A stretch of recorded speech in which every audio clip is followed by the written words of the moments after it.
Sometimes the people we judge the harshest turn out to be the ones who save us. And sometimes, by the time we realize it, it's almost too late.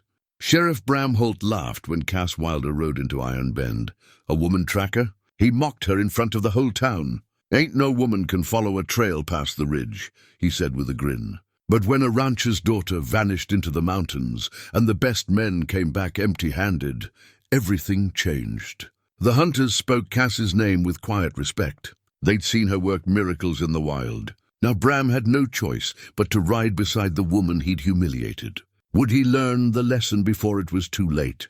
Before we jump back in, tell us where you're tuning in from. And if this story touches you, make sure you're subscribed, because tomorrow I've saved something extra special for you. Iron Bend sat in a valley between two mountain ranges, a town that existed because men had once believed silver ran thick through the Wyoming Territory rocks. They'd been right for a time. The mines had played out 15 years back, but the town remained, stubborn, practical, and self-sufficient.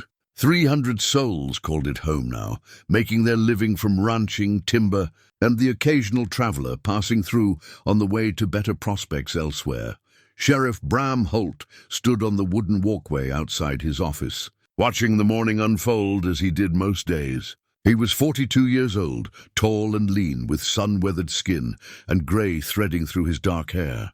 His eyes were the pale blue of high-altitude sky, and they missed very little. He'd worn the badge for 8 years now, ever since he'd mustered out of the cavalry and decided he'd had enough of taking orders from men half as smart as himself. The street before him was wide and dusty, lined with false-fronted buildings that had seen better days but still held their dignity. Morton's General Store occupied the corner, its windows displaying bolts of calico and sacks of flour. Across the way, the Iron Bend Saloon promised cold beer and honest card games, a promise it mostly kept. Doc Hollis's office sat next door to the saloon, a practical arrangement given the nature of some Saturday nights. Bram touched the brim of his hat as Mrs. Henderson passed with her marketing basket. She nodded back, her face creased with the kind of smile that came from a life lived outdoors under an unforgiving sun. Good people, mostly. That's what Bram liked about Iron Bend. Folks here understood the value of hard work and keeping your word. They didn't put on airs or pretend to be something they weren't. Deputy Owen Fairchild emerged from the office behind him, young and eager at 23, still learning the difference between the law as written and the law as practiced in a frontier town. "Morning, Sheriff. Quiet so far." "It usually is until it isn't," Bram said. It was something he'd told Owen 100 times, but the boy seemed to need the repetition. "You check on the widow Simmons like I asked?" "Yes, sir. Her fence is holding. I reinforced the north corner where the posts were rotting." Bram nodded. Owen was green but willing, and that counted for more than experience sometimes. The boy had a good heart, even if he did read too many dime novels about gunfighters and desperados. Real law work was mostly about preventing trouble before it started, not facing down outlaws at high noon. The sound of hoofbeats drew Bram's attention. A lone rider was coming in from the eastern trail, silhouetted against the morning sun.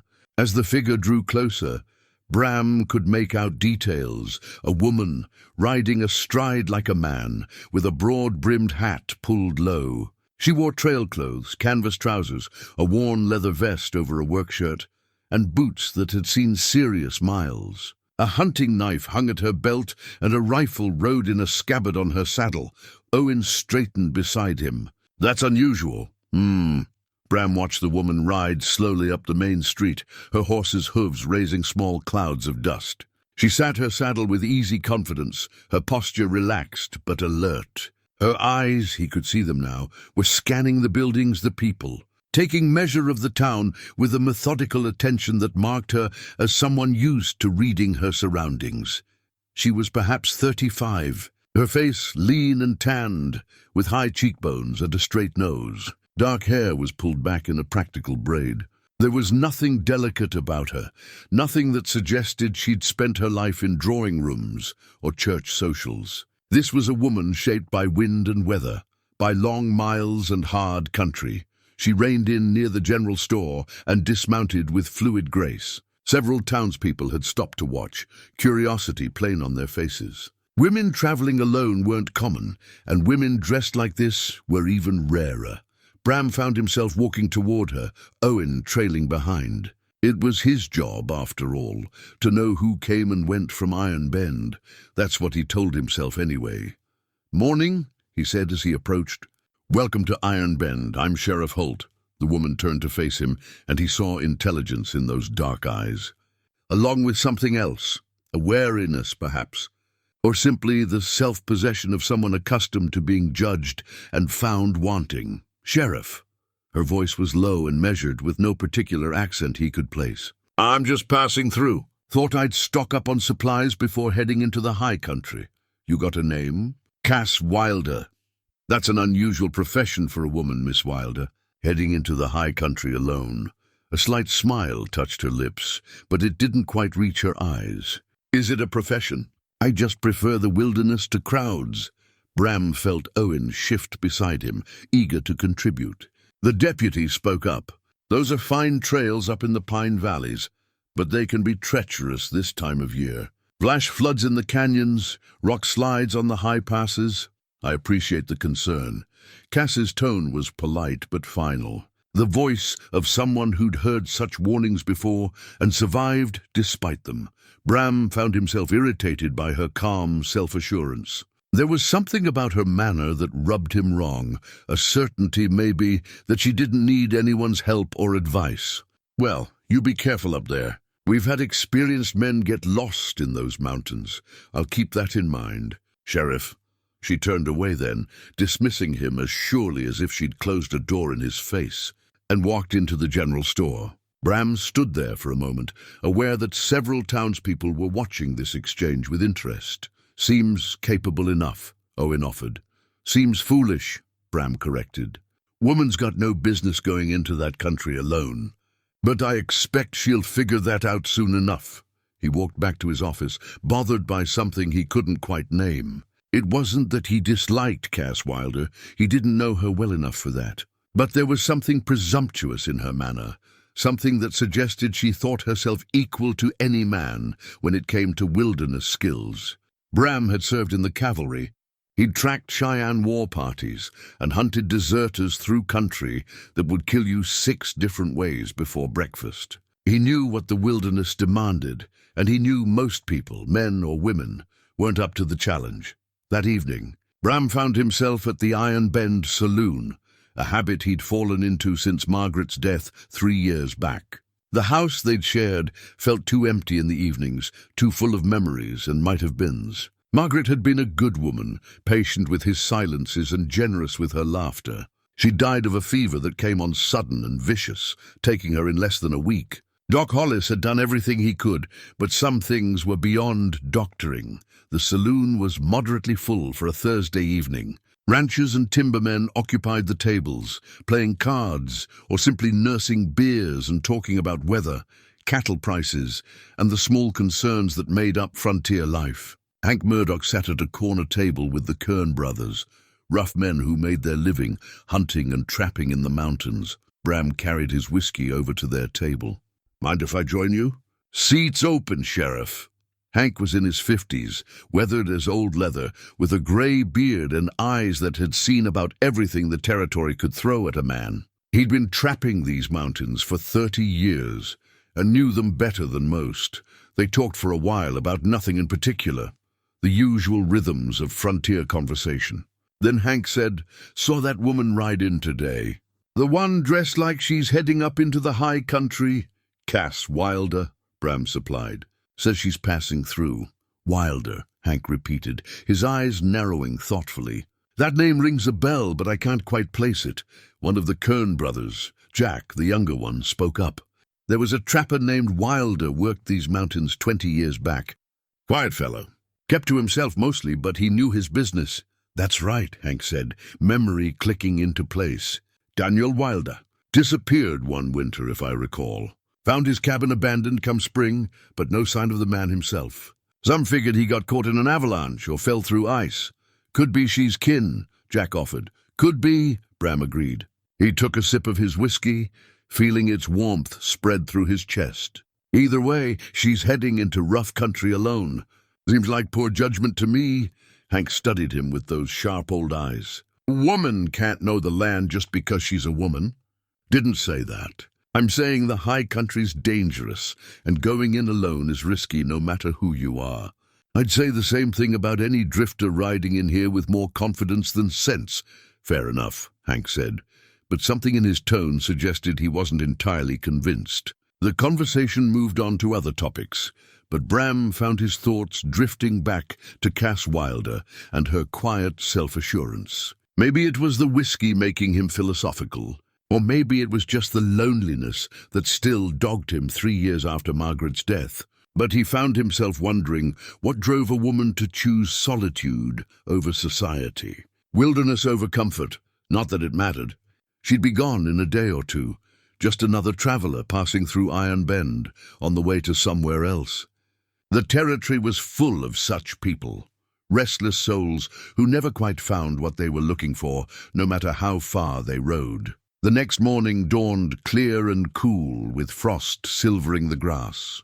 Bram was at his desk, working through a stack of territorial paperwork, requisition forms and incident reports that seemed to multiply when he wasn't looking, when the door burst open. Samuel Pritchard stood in the doorway, his face flushed and his breathing hard. Samuel was one of Iron Bend's wealthier citizens, owner of the Double P Ranch that sprawled across the valley floor northeast of town. He'd come to the territory 20 years back with money and ambition, building his spread into one of the most profitable operations in the region. "Sheriff, you need to come now." "It's Juliet." Bram was on his feet immediately. Juliet was Samuel's daughter, 16 years old, with her mother's fair hair and her father's strong will. "What's happened?" "She went riding this morning. Before dawn. She does that sometimes. Likes to watch the sunrise from the ridge. But she always comes back by breakfast, and it's past 9 now. Her mother's beside herself.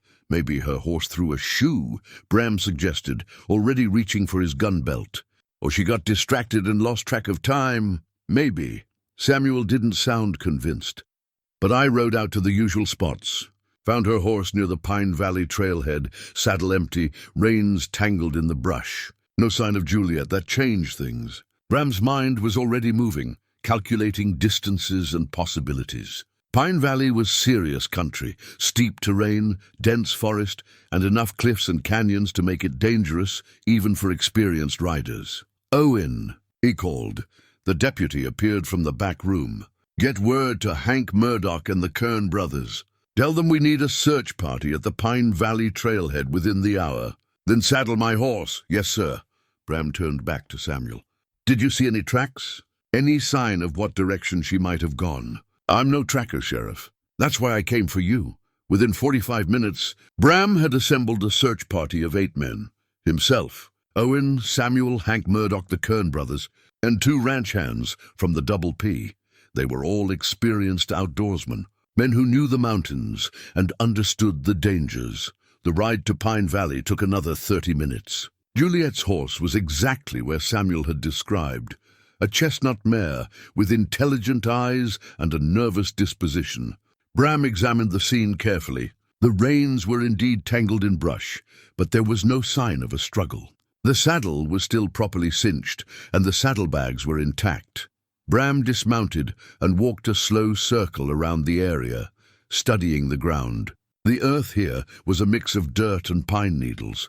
Not ideal for holding tracks, but he could make out the mare's hoof prints leading in from the direction of the ranch. A few feet from where the horse stood, he found a partial boot print, small, likely Juliet's, pressed into a patch of softer ground. "She dismounted here," he said, pointing. "See how the print's deep at the heel? She wasn't running or stumbling, just got down on her own." Hank Murdoch knelt beside him, his experienced eyes scanning the area. "There's another print here, heading toward that gap in the trees. She walked that way, deliberate-like." They followed the faint trail into the pine forest, moving slowly, calling Juliet's name. The trees grew thick here, their branches filtering the sunlight into dappled patterns on the forest floor. It was beautiful country, Bram had to admit. But beauty could be deadly when you didn't respect it. About 100 yards in, Jack Kern found something caught on a low branch, a scrap of blue fabric torn and fluttering in the breeze. Samuel identified it immediately as coming from Juliet's riding dress. "She came through here," Bram said, studying the torn fabric. "Question is whether she was running from something or just moving fast." They pressed on, but the trail grew harder to follow.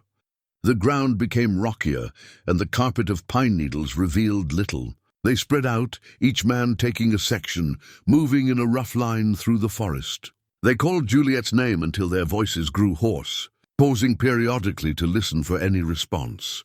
By early afternoon, they'd covered perhaps 2 miles into Pine Valley, climbing steadily as the terrain grew more challenging.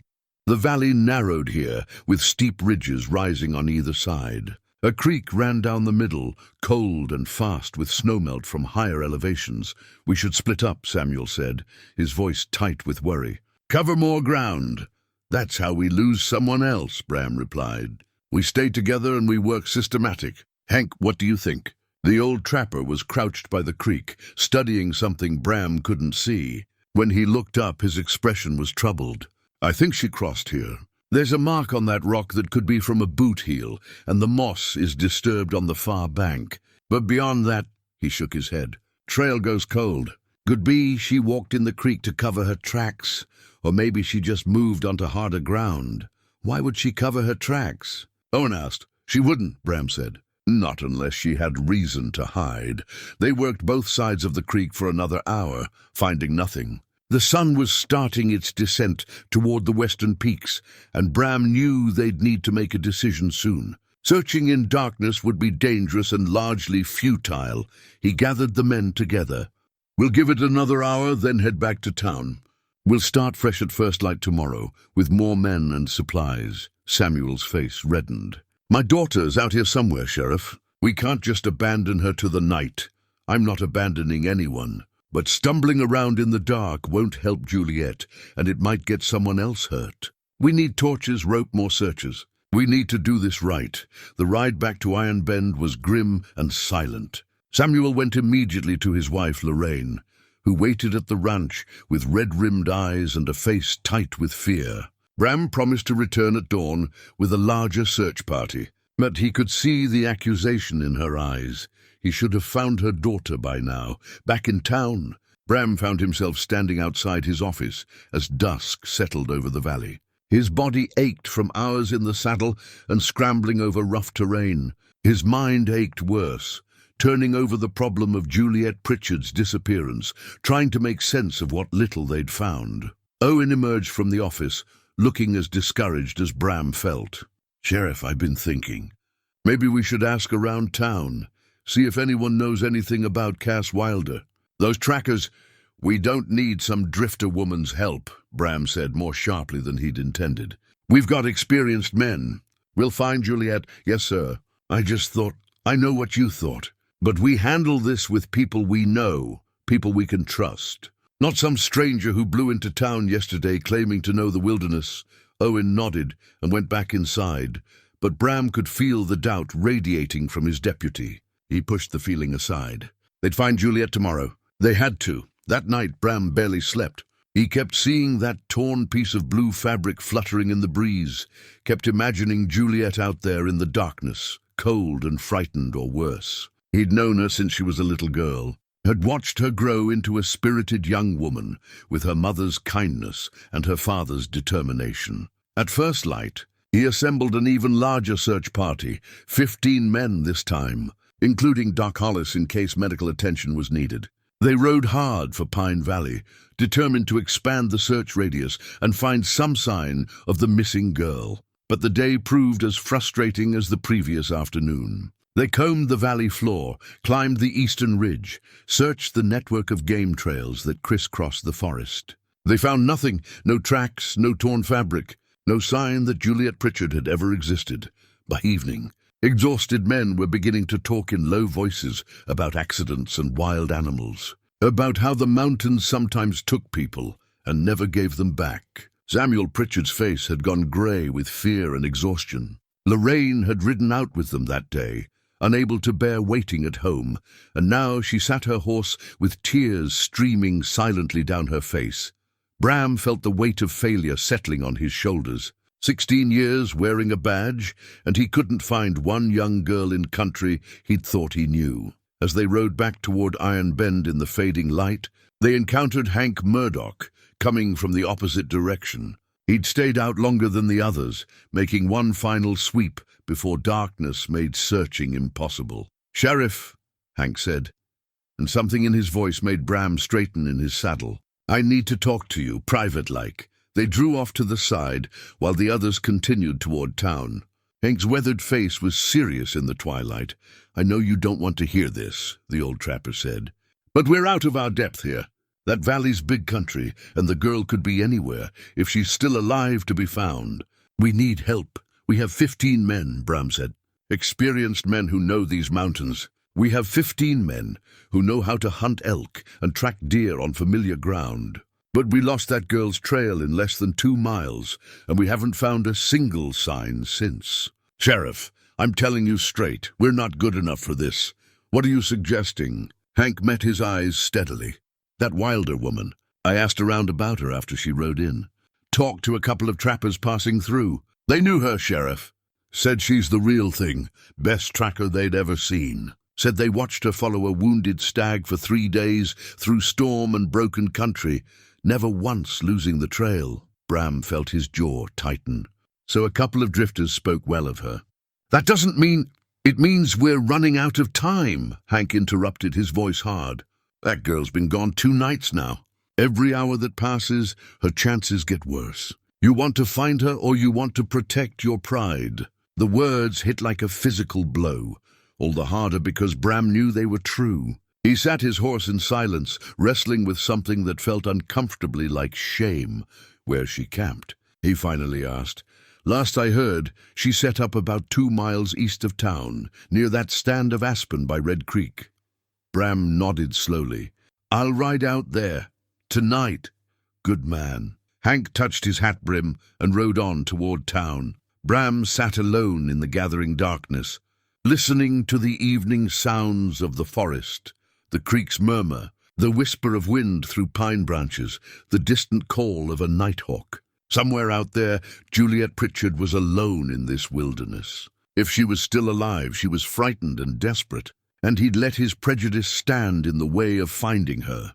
He turned his horse toward Red Creek, riding through the dusk with a heavy heart and the bitter taste of humility in his mouth. The mountains rose around him, ancient and indifferent, keeping their secrets close. If Cass Wilder could read those secrets, could follow a trail where he saw nothing, then his pride would have to step aside. Because finding Juliet Pritchard mattered more than anything else. Cass Wilder's camp was exactly what Bram expected from someone who lived most of their life outdoors, efficient, minimal, and carefully positioned. She'd chosen a spot where the aspens gave way to open ground, with clear sightlines in all directions, and Red Creek providing both water and a natural barrier on one side. A small fire burned low, its smoke dispersing through the trees, and her horse was picketed nearby, already settled for the night. She heard him coming long before he arrived, rising from her seat by the fire with that same fluid grace he'd noticed when she first rode into town. Her hand rested casually near the rifle leaning against a nearby tree, but she didn't reach for it. Just watched him approach with those dark, assessing eyes. Sheriff Holt. Her voice was calm, unsurprised. "Bit late for a social call." Bram dismounted, suddenly aware of how difficult this was going to be. The words felt like stones in his throat, each one requiring effort to speak. "Miss Wilder, I need to talk to you about a situation. The missing girl." It wasn't a question. "Word travels even out here. Rancher's daughter gone 2 days. Juliet Pritchard. 16 years old." Bram moved closer to the fire, grateful for its warmth. The night air had turned cold. "We've searched for 2 days with 15 men. Found some initial signs, but lost the trail. He forced himself to say it. "We're not finding her." Cass studied him for a long moment, and he had the uncomfortable feeling she could read everything he wasn't saying. The desperation, the wounded pride. the fear that Juliet was already beyond help. "You want me to track her," she said finally. "I want to hire you, yes. The Pritchards will pay whatever you ask. I don't work for money, Sheriff." "Not usually." She poured coffee from a pot by the fire, offered him a cup. He took it, surprised by the gesture. "But I'll help you find the girl, on one condition." "Name it. I work my own way. That means you follow my lead, don't question my methods, and don't slow me down with explanations or justifications. I find the trail, you trust what I'm seeing even if it doesn't make sense to you. Can you do that?" It was the hardest thing she could have asked, and they both knew it. Bram had spent his adult life in positions of authority. Cavalry officer, then sheriff. Following orders from a woman he'd openly mocked less than 2 days ago went against everything his pride demanded. But he thought of Juliet Pritchard, alone in the wilderness, and found he could swallow his pride after all. "I can do that," he said. "Then we leave at first light. I'll need to see where you found the horse, where the trail went cold." They stood in silence for a moment, the fire crackling between them. Bram found himself curious despite everything. "Why do you do this? Live out here alone? Move from place to place?" Cass's expression didn't change, but something flickered in her eyes. Memory, perhaps, or old pain. "Same reason anyone chooses the life they do. It suits me better than the alternative." It wasn't really an answer, but Bram sensed it was all he'd get. He finished his coffee, handed back the cup. "First light, then. I'll meet you here. I'll be ready." As he rode back toward town, Bram felt the weight of tomorrow pressing on him. He'd made his choice, committed himself to trusting this woman he barely knew. Now he'd have to live with the consequences, whatever they might be. He stopped at the Pritchard ranch on his way back, found Samuel and Lorraine still awake, still hoping. He told them about Cass Wilder, about her reputation and her conditions. Samuel listened with desperate attention, willing to try anything. Lorraine just gripped her husband's hand and nodded, tears tracking silently down her face. "Bring her home," Samuel said. "Please, Sheriff, just bring her home."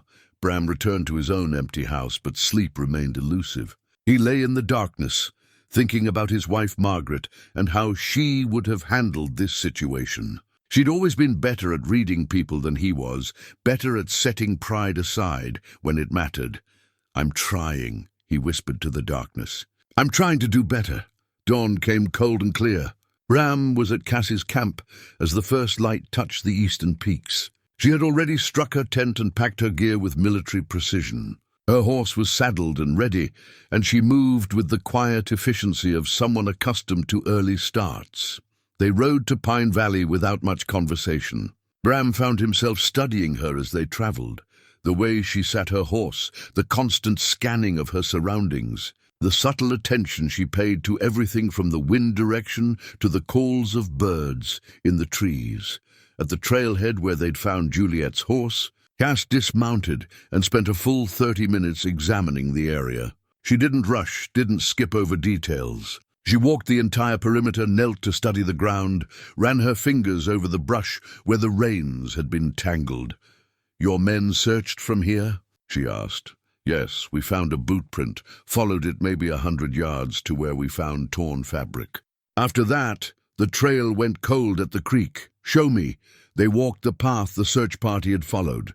Cass examined everything. The boot print, the torn fabric still caught on the branch, the creek crossing where Hank had thought he'd seen signs. At each spot, she spent long minutes looking at things Bram couldn't see, reading a story he couldn't decipher. Finally, she stood and looked at him. "Your daughter didn't get lost, Sheriff. She left deliberately following something or someone. How can you tell?" The way she dismounted, controlled, intentional. The boot prints show she was walking at a steady pace, not running or stumbling. "The torn fabric here?" She touched the blue scrap still on the branch. "Wrong height for an accident. She left this deliberately as a marker." Bram felt something cold settle in his stomach. Why would she do that? "Don't know yet. But we're not looking for a lost girl. We're looking for someone who came out here with a purpose." Cass studied the forest ahead, her expression thoughtful. Question is what that purpose was, and whether she found what she was looking for. She moved past the creek, studying ground that looked like bare rock to Bram's eyes. After a few minutes, she beckoned him over. There, see that? He looked where she was pointing, but saw nothing unusual. What am I looking at? Moss disturbed on that stone. And there, see how that twig's broken at a specific angle? Someone passed through here within the last 2 days. She straightened, following some invisible path deeper into the valley. The trail continues. It's faint, but it's there. They moved forward, Cass in the lead, pausing frequently to examine signs Bram couldn't perceive. She showed him things as they went. A partial print in soft ground, a disturbed patch of leaves, a stone displaced from its natural position. Each small sign added to a larger picture, though Bram still couldn't see the complete image.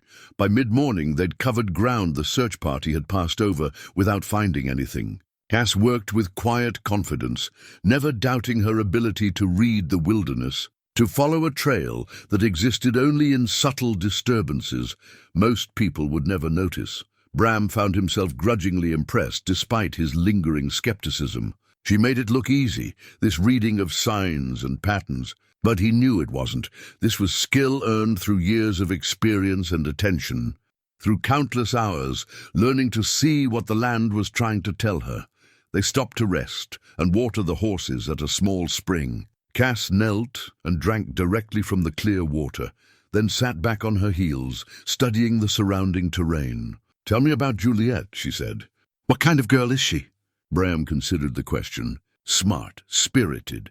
She's got her father's determination and her mother's kindness. Always asking questions, always wanting to know the why of things. Does she know these mountains? She rides regularly, but always on established trails, always within a few miles of the ranch. This is way beyond her usual range." Cass nodded slowly. "So something drew her out here. Something important enough to make a careful, intelligent girl take serious risks." She looked at him directly. "What aren't you telling me about the Pritchard family?" Bram felt himself bristle at the implied accusation.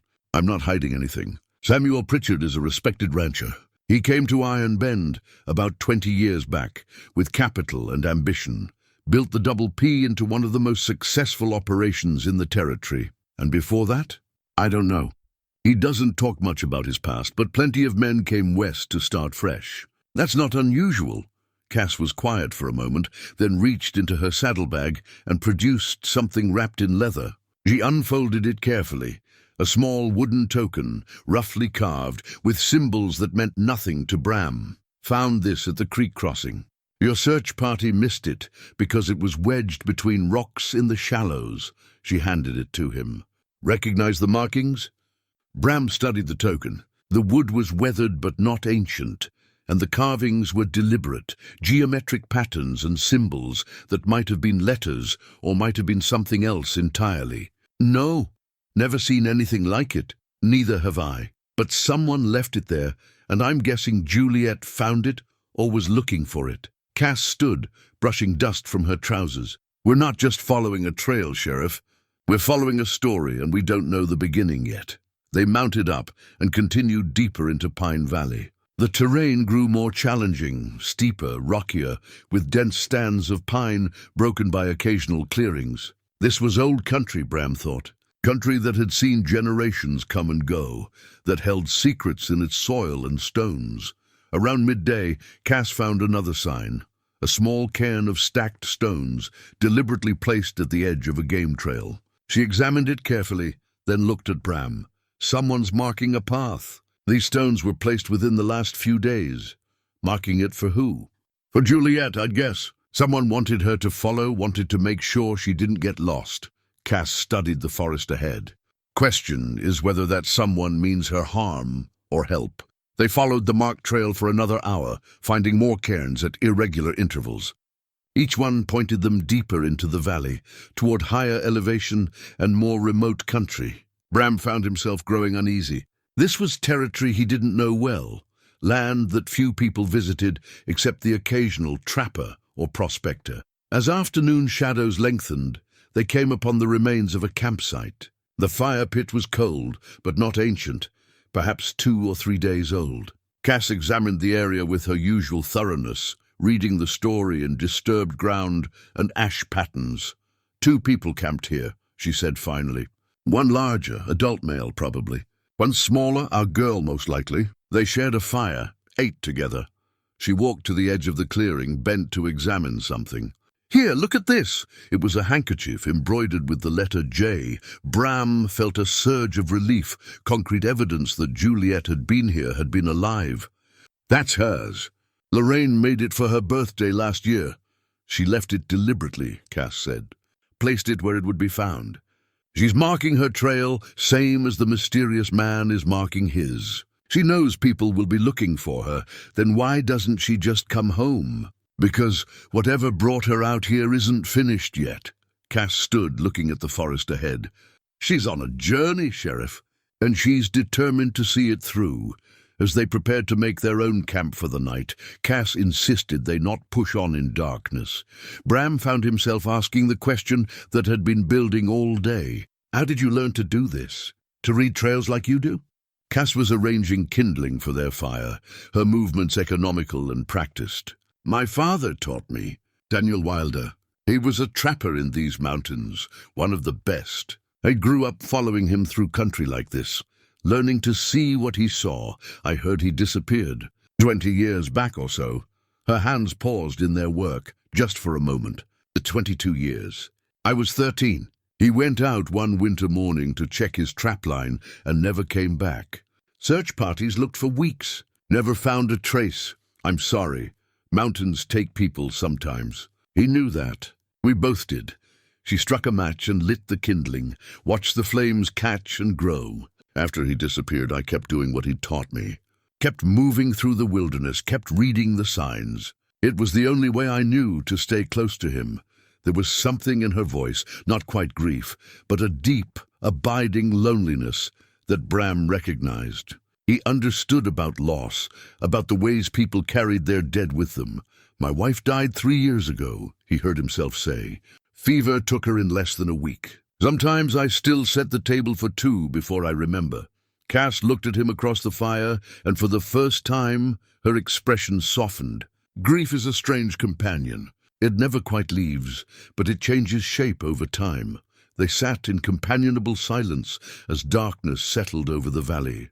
The fire crackled and popped, sending sparks up into the night sky. Somewhere in the distance a wolf howled, lonely, mournful, ancient as the mountains themselves. "Tell me about when you first saw me ride into Iron Bend," Cass said quietly. "What did you think?" Bram felt his face heat with embarrassment. "I thought you looked like someone trying to prove something. Thought you were overconfident, maybe a little foolish to be heading into this country alone. And now..." He considered the question honestly. "Now I think I made judgments I had no right to make. I saw a woman dressed like a man and assumed you were pretending to be something you weren't, but you're not pretending. This is who you are. Most people never get past those first judgments," Cass said. "They see what they expect to see and never look deeper. You're doing better than most, Sheriff. Call me Bram. I think we've moved past formalities." A slight smile touched her lips. "Bram, then." They settled in for the night, taking turns keeping watch, though Cass assured him the fire would keep most dangerous animals at bay. Bram found himself sleeping better than he had in days, lulled by the sounds of the wilderness and the knowledge that tomorrow they'd continue following Juliet's trail. Just before dawn, Cass woke him with a touch on his shoulder. "We've got weather coming. See that ring around the moon? Storms building over the high peaks. We need to move."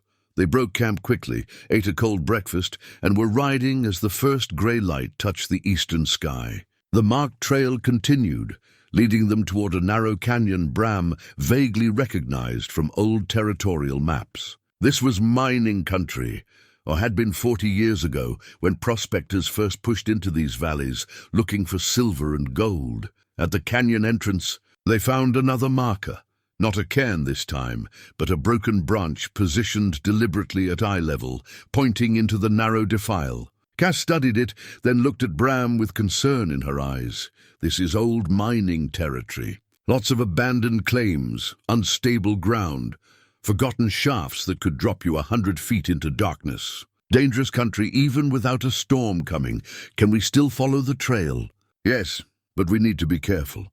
She urged her horse forward into the canyon. "Very careful." The canyon walls rose steep and dark on either side, narrowing in places to barely wide enough for a horse to pass. Ancient petroglyphs marked the stone, faded images of elk and bear, spirals and handprints left by people who'd lived here long before white men came looking for precious metals. Cass paused at one set of markings, her expression respectful. These are old, very old. This was sacred ground once. The native peoples warned the miners about some of these places, Bram said. Said they shouldn't be disturbed. Most didn't listen, and now the land's scarred with abandoned shafts and collapsed tunnels. Cass moved on. But Bram noticed she touched her fingers to the rock face as she passed. A gesture of respect or acknowledgement.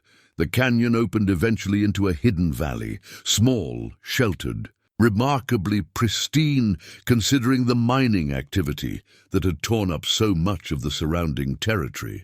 A creek ran through its center, and the grass grew thick and green. At the far end, partially concealed by aspens, Bram could see the remains of an old mining operation, a sagging equipment shelter, rusted ore carts, the dark mouth of a tunnel entrance, and there, in a clearing near the creek, he saw fresh tracks, recent passage. Multiple sets, she was here, Cass said quietly.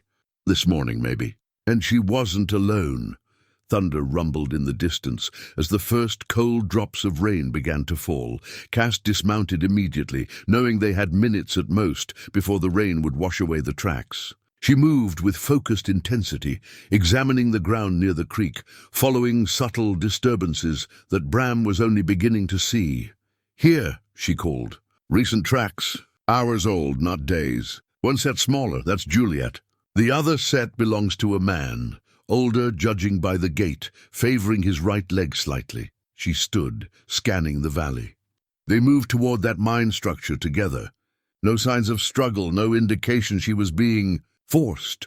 The rain intensified, fat drops drumming against the earth and turning dust to mud. Bram felt frustration rising. They were so close, but the weather was conspiring against them. We need to find shelter, Cass said, already moving toward the mining structure. Let the storm pass, then pick up the trail on the other side. They led their horses to the old equipment shelter, which still had most of its roof intact. Inside, it smelled of rust and old timber and the peculiar mustiness of long abandonment. Rain hammered on the corrugated metal roof, loud enough to make conversation difficult. Cass examined the shelter's interior, while Bram tended to the horses. In the corner, she found evidence of recent habitation. A stack of firewood, some basic supplies, a bedroll that looked weathered but serviceable. Someone's been using this place, she said. Regularly by the looks of it. Not just passing through, living here at least part of the time. Bram joined her, studying the setup. But who would live out here? This valley's miles from the nearest settlement. Someone who doesn't want to be found. Cass knelt beside a makeshift shelf, examining items arranged there with obvious care. Look at this. It was a collection of small objects, carved wooden figures, polished stones, dried flowers preserved with evident attention. Among them was a photograph, faded and water-stained, but still visible. Cass held it up to the dim light, filtering through gaps in the walls. The photograph showed two men, both young, both dressed in mining clothes. They stood in front of what looked like this very valley, arms around each other's shoulders, grinning with the confidence of youth. One of them Bram recognized immediately. That's Samuel Pritchard, he said, pointing to the man on the left. But he looks 20 years younger. Who's the other man? Good question. Cass studied the photograph carefully. They look similar, same build, same facial structure. Brothers, maybe. Samuel never mentioned having a brother. Never mentioned any family at all, come to think of it. Bram felt unease stirring in his gut. He always said he came west alone, made his fortune through hard work and smart investments. Maybe that's not the whole story. Cass wrapped the photograph back in its protective cloth and returned it to the shelf. Whatever the truth is, Juliet seems to be looking for it. They waited out the worst of the storm, sharing dried meat and hardtack from Cass's supplies. The rain eventually softened to a drizzle, then stopped altogether, leaving the valley fresh-washed and glistening in the late afternoon sun. Outside, Cass picked up the trail again.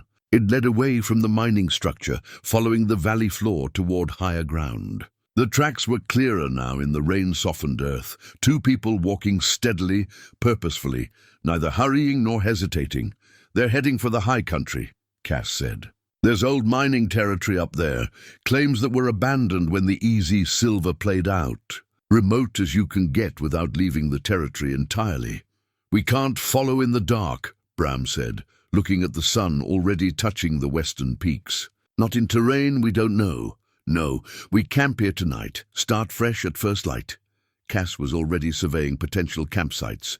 "But Bram, we need to talk about what happens when we find them." "What do you mean?" "Juliet isn't running from something, she's running toward it.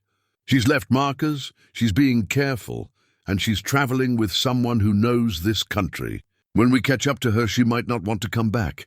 Bram felt his jaw tighten. "She's 16 years old. She doesn't get to make that choice. She's 16 years old and smart enough to navigate this wilderness, brave enough to come out here alone, and determined enough to keep going, despite knowing people are looking for her." Cass met his eyes steadily. "Whatever her reasons, they matter to her. We need to be ready to listen, not just drag her home." It wasn't what Bram wanted to hear, but he recognized the wisdom in it. They made camp in a sheltered spot near the creek, building a small fire and preparing for the night ahead. As darkness settled and stars emerged in the storm-cleared sky, Bram found himself thinking about Samuel Pritchard and the photograph of two young men with similar faces and shared dreams. What secrets was this valley hiding? And what would they mean for Juliet when the truth finally came to light? Dawn broke clear and cold, the storm having passed completely during the night. Bram woke to find Cass already up, studying the terrain ahead through a battered spyglass she'd produced from her saddlebag. "They headed northeast," she said without preamble, "toward the old Jefferson claims. That was some of the richest ground in the territory back in the day, but it played out fast and hard. Nobody's worked it in 20 years or more." They broke camp quickly and followed the trail higher into the mountains. The terrain grew increasingly difficult. Steep climbs over loose scree, narrow passages between rock walls, sections where they had to dismount and lead the horses carefully over treacherous ground. This was country that demanded respect, and Bram found himself grateful for Cass's steady competence. Around midday, they discovered another deliberate marker, a piece of blue ribbon tied to a branch, the same color as the first scrap they'd found days ago near the trailhead. Cass examined it with approval. "She's still marking her path, still in control." She looked at Bram. "That's good news. Whatever's happening, she's not a prisoner. Then what is she?" "A girl looking for answers." Cass untied the ribbon carefully and handed it to Bram. "Keep it. Her mother will want it back." They pressed on, and by mid-afternoon reached a plateau that opened onto a vista of remarkable beauty. Below them spread a hidden valley, its existence completely concealed from the lower elevations. A small lake reflected the sky like polished silver, and the surrounding forest grew thick with pine and aspen. At the valley's far end, Bram could see the remains of extensive mining operations, multiple tunnel entrances, the skeletal remains of a stamping mill, or carts rusting in rows, and there, near one of the tunnel entrances, he saw something that made his heart leap, a thin column of smoke rising from what looked like a small cabin, barely visible among the trees. "Someone's there," he said, reaching for his rifle. Cass put a hand on his arm. "Easy, we don't know the situation yet. Could be they're armed, could be they're dangerous, could be Juliet's in the middle of whatever this is. We need to be smart." She was right, and Bram knew it, but every instinct screamed at him to ride down there immediately and bring Juliet home. He forced himself to breathe, to think like a lawman rather than a worried friend. "We approach on foot," Cass said. "Leave the horses here. Move quiet, get close enough to see what we're dealing with before we act." They picketed the horses in a sheltered spot and began the descent into the valley, moving carefully from cover to cover.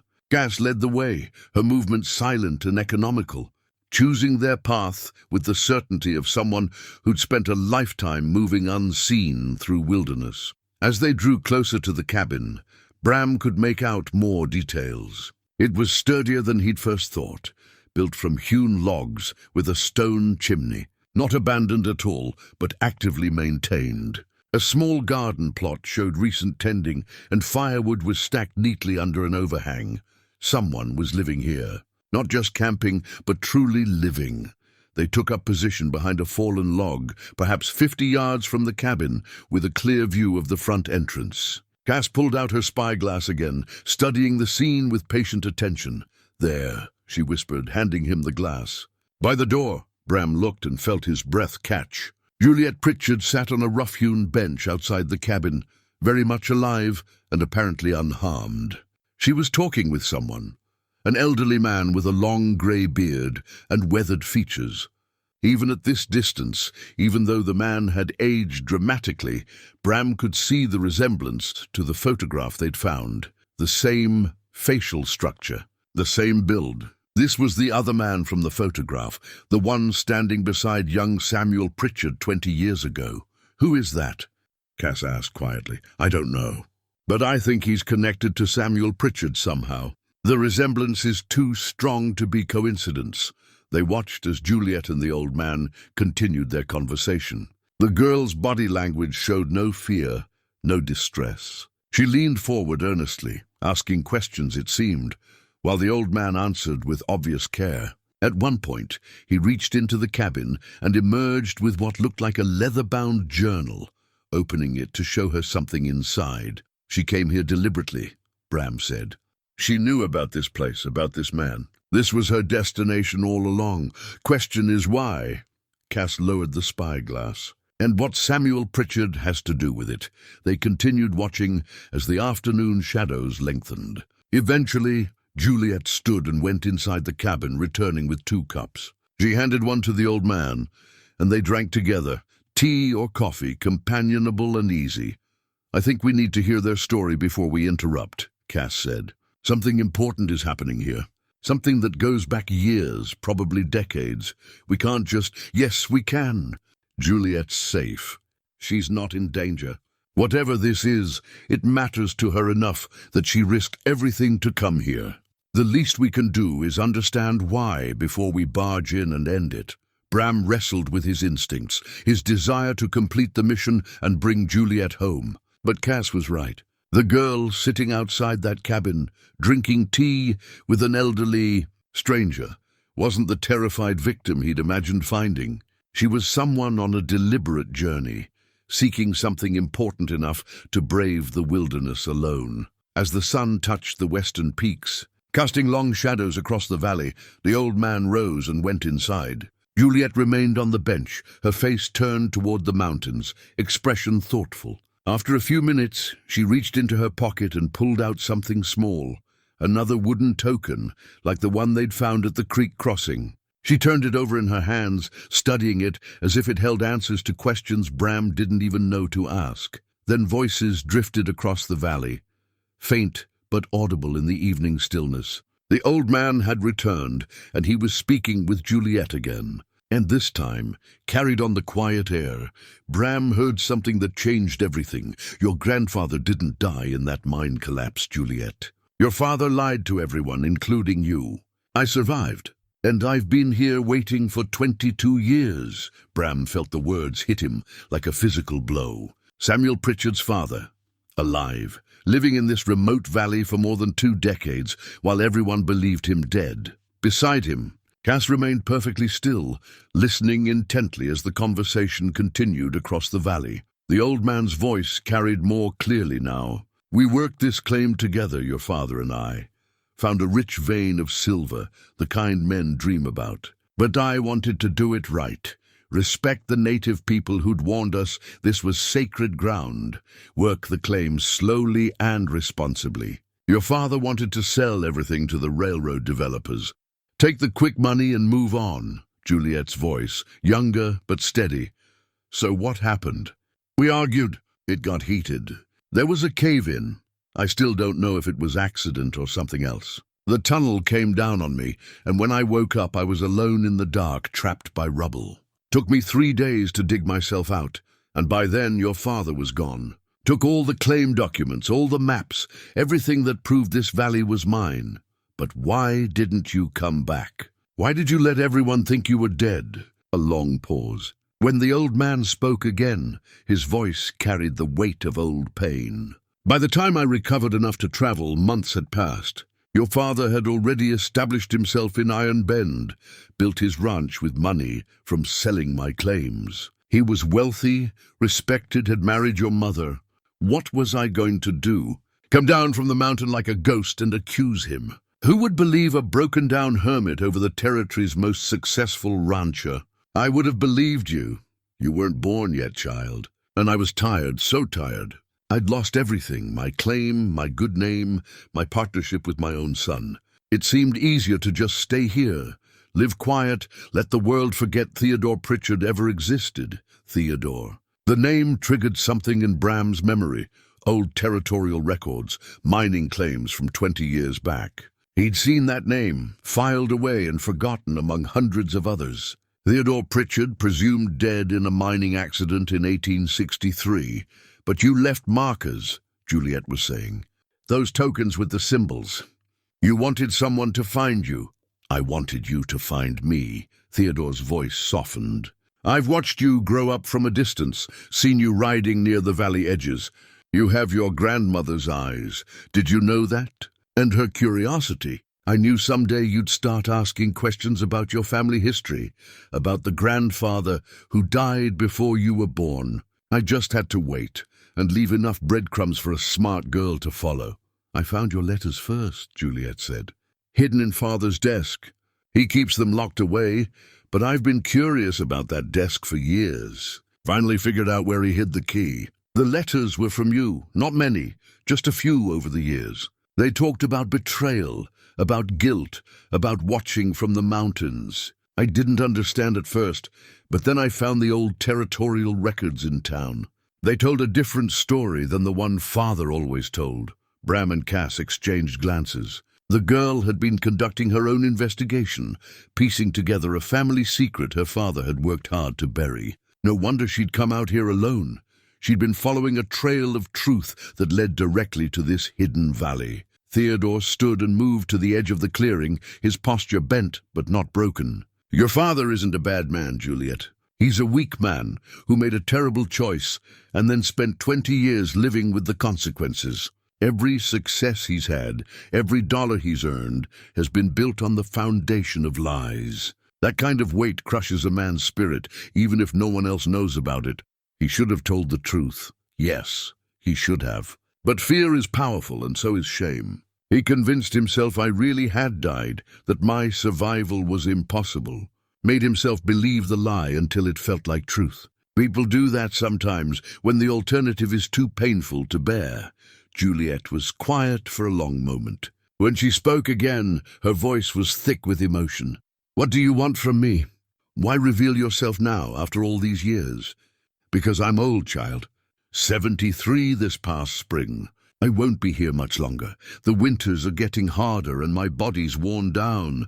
Before I die, I wanted to meet you. Wanted you to know that your grandfather existed, that he wasn't the man your father described in sanitized stories. And I wanted you to have this. He went back into the cabin and emerged with a leather document case, weathered but intact. These are the original claim papers, my journal from those years, letters from your grandmother before she passed. Proof of everything I've told you. What you do with them is your choice. You want me to expose Father? No, I want you to know the truth. What you do with that truth is between you and your conscience. Theodore handed her the document case with obvious care. But I'll say this, secrets have power only as long as they stay hidden. Once they're in the light, they lose their teeth. Your father's been running from this for 22 years. Maybe it's time he stopped. Movement behind them made Bram turn his head sharply. Cass had heard it too, the sound of horses, multiple horses, moving fast up the trail they'd followed into the valley. They were still concealed behind the fallen log, but whoever was coming would reach the valley within minutes. Cass pulled out her spyglass, trained it on the trail entrance. Her expression darkened. Riders, 6 of them armed. They're not from Iron Bend. I don't recognize any of them. Samuel, Bram said, certainty settling in his gut. He must have sent hired men when the search party didn't find her fast enough. or when he realized where she might be going. Cass collapsed the spyglass and looked at him. "We need to move, now. Those men aren't coming for a friendly conversation." They emerged from cover, moving quickly toward the cabin. Juliet saw them first, her eyes widening in surprise. Theodore spun, reaching for a rifle that leaned against the cabin wall. "Don't," Bram called, raising his hands. "We're not here to hurt anyone. I'm Sheriff Holt from Iron Bend. This is Cass Wilder. We've been tracking Juliet since she disappeared." Juliet stood, clutching the document case. "Sheriff Holt? But how did you—" "Long story, and we don't have time for it." Bram pointed toward the trail. "There are armed men coming, 6 of them. My guess is your father sent them, and I don't think they're here to bring you home gently." Theodore's weathered face went hard. "Samuel wouldn't send men to hurt his own daughter. Maybe not to hurt her," Cass said, "but to silence you? To destroy those documents? To protect 20 years of lies? Yes, I think he would." The sound of horses grew louder, echoing off the valley walls. They were out of time for discussion. "There's a back trail," Theodore said, making a decision. "Narrow, difficult, but it leads out of the valley through the North Pass. We can—" "No!" Juliet's voice was firm. "I'm not running. I came here for the truth, and I'm taking it back to Iron Bend. My father needs to answer for what he did." "Juliet," Theodore began. "She's right," Bram interrupted. "Running just delays the inevitable and makes it look like you have something to hide. We stand our ground, we protect these documents, and we take them back to Iron Bend where they belong." Cass was already assessing defensive positions, her tactical mind working. "That cabin's a death trap if they decide to fight. We need high ground, good sightlines, cover.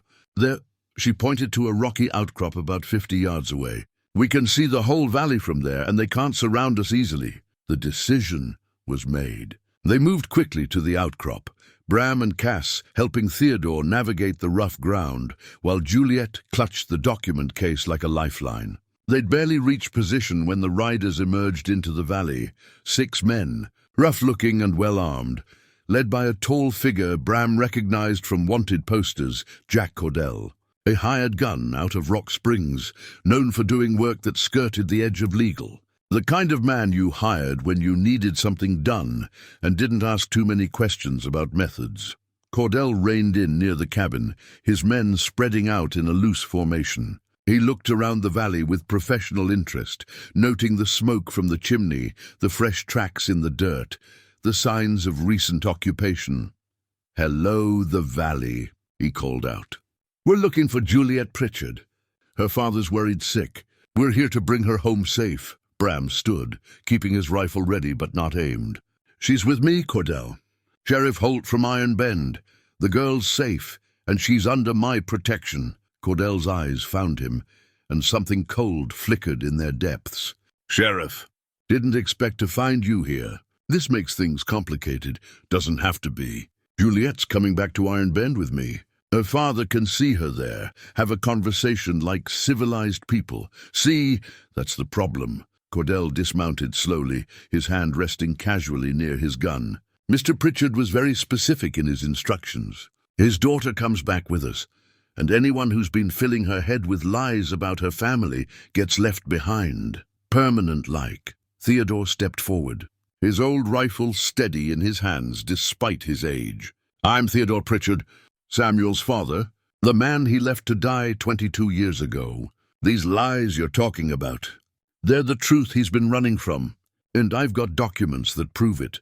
Cordell's expression didn't change, but his men shifted uneasily. This wasn't what they'd been told, and Bram could see them recalculating, wondering what they'd gotten themselves into. "That's an interesting story, old man," Cordell said.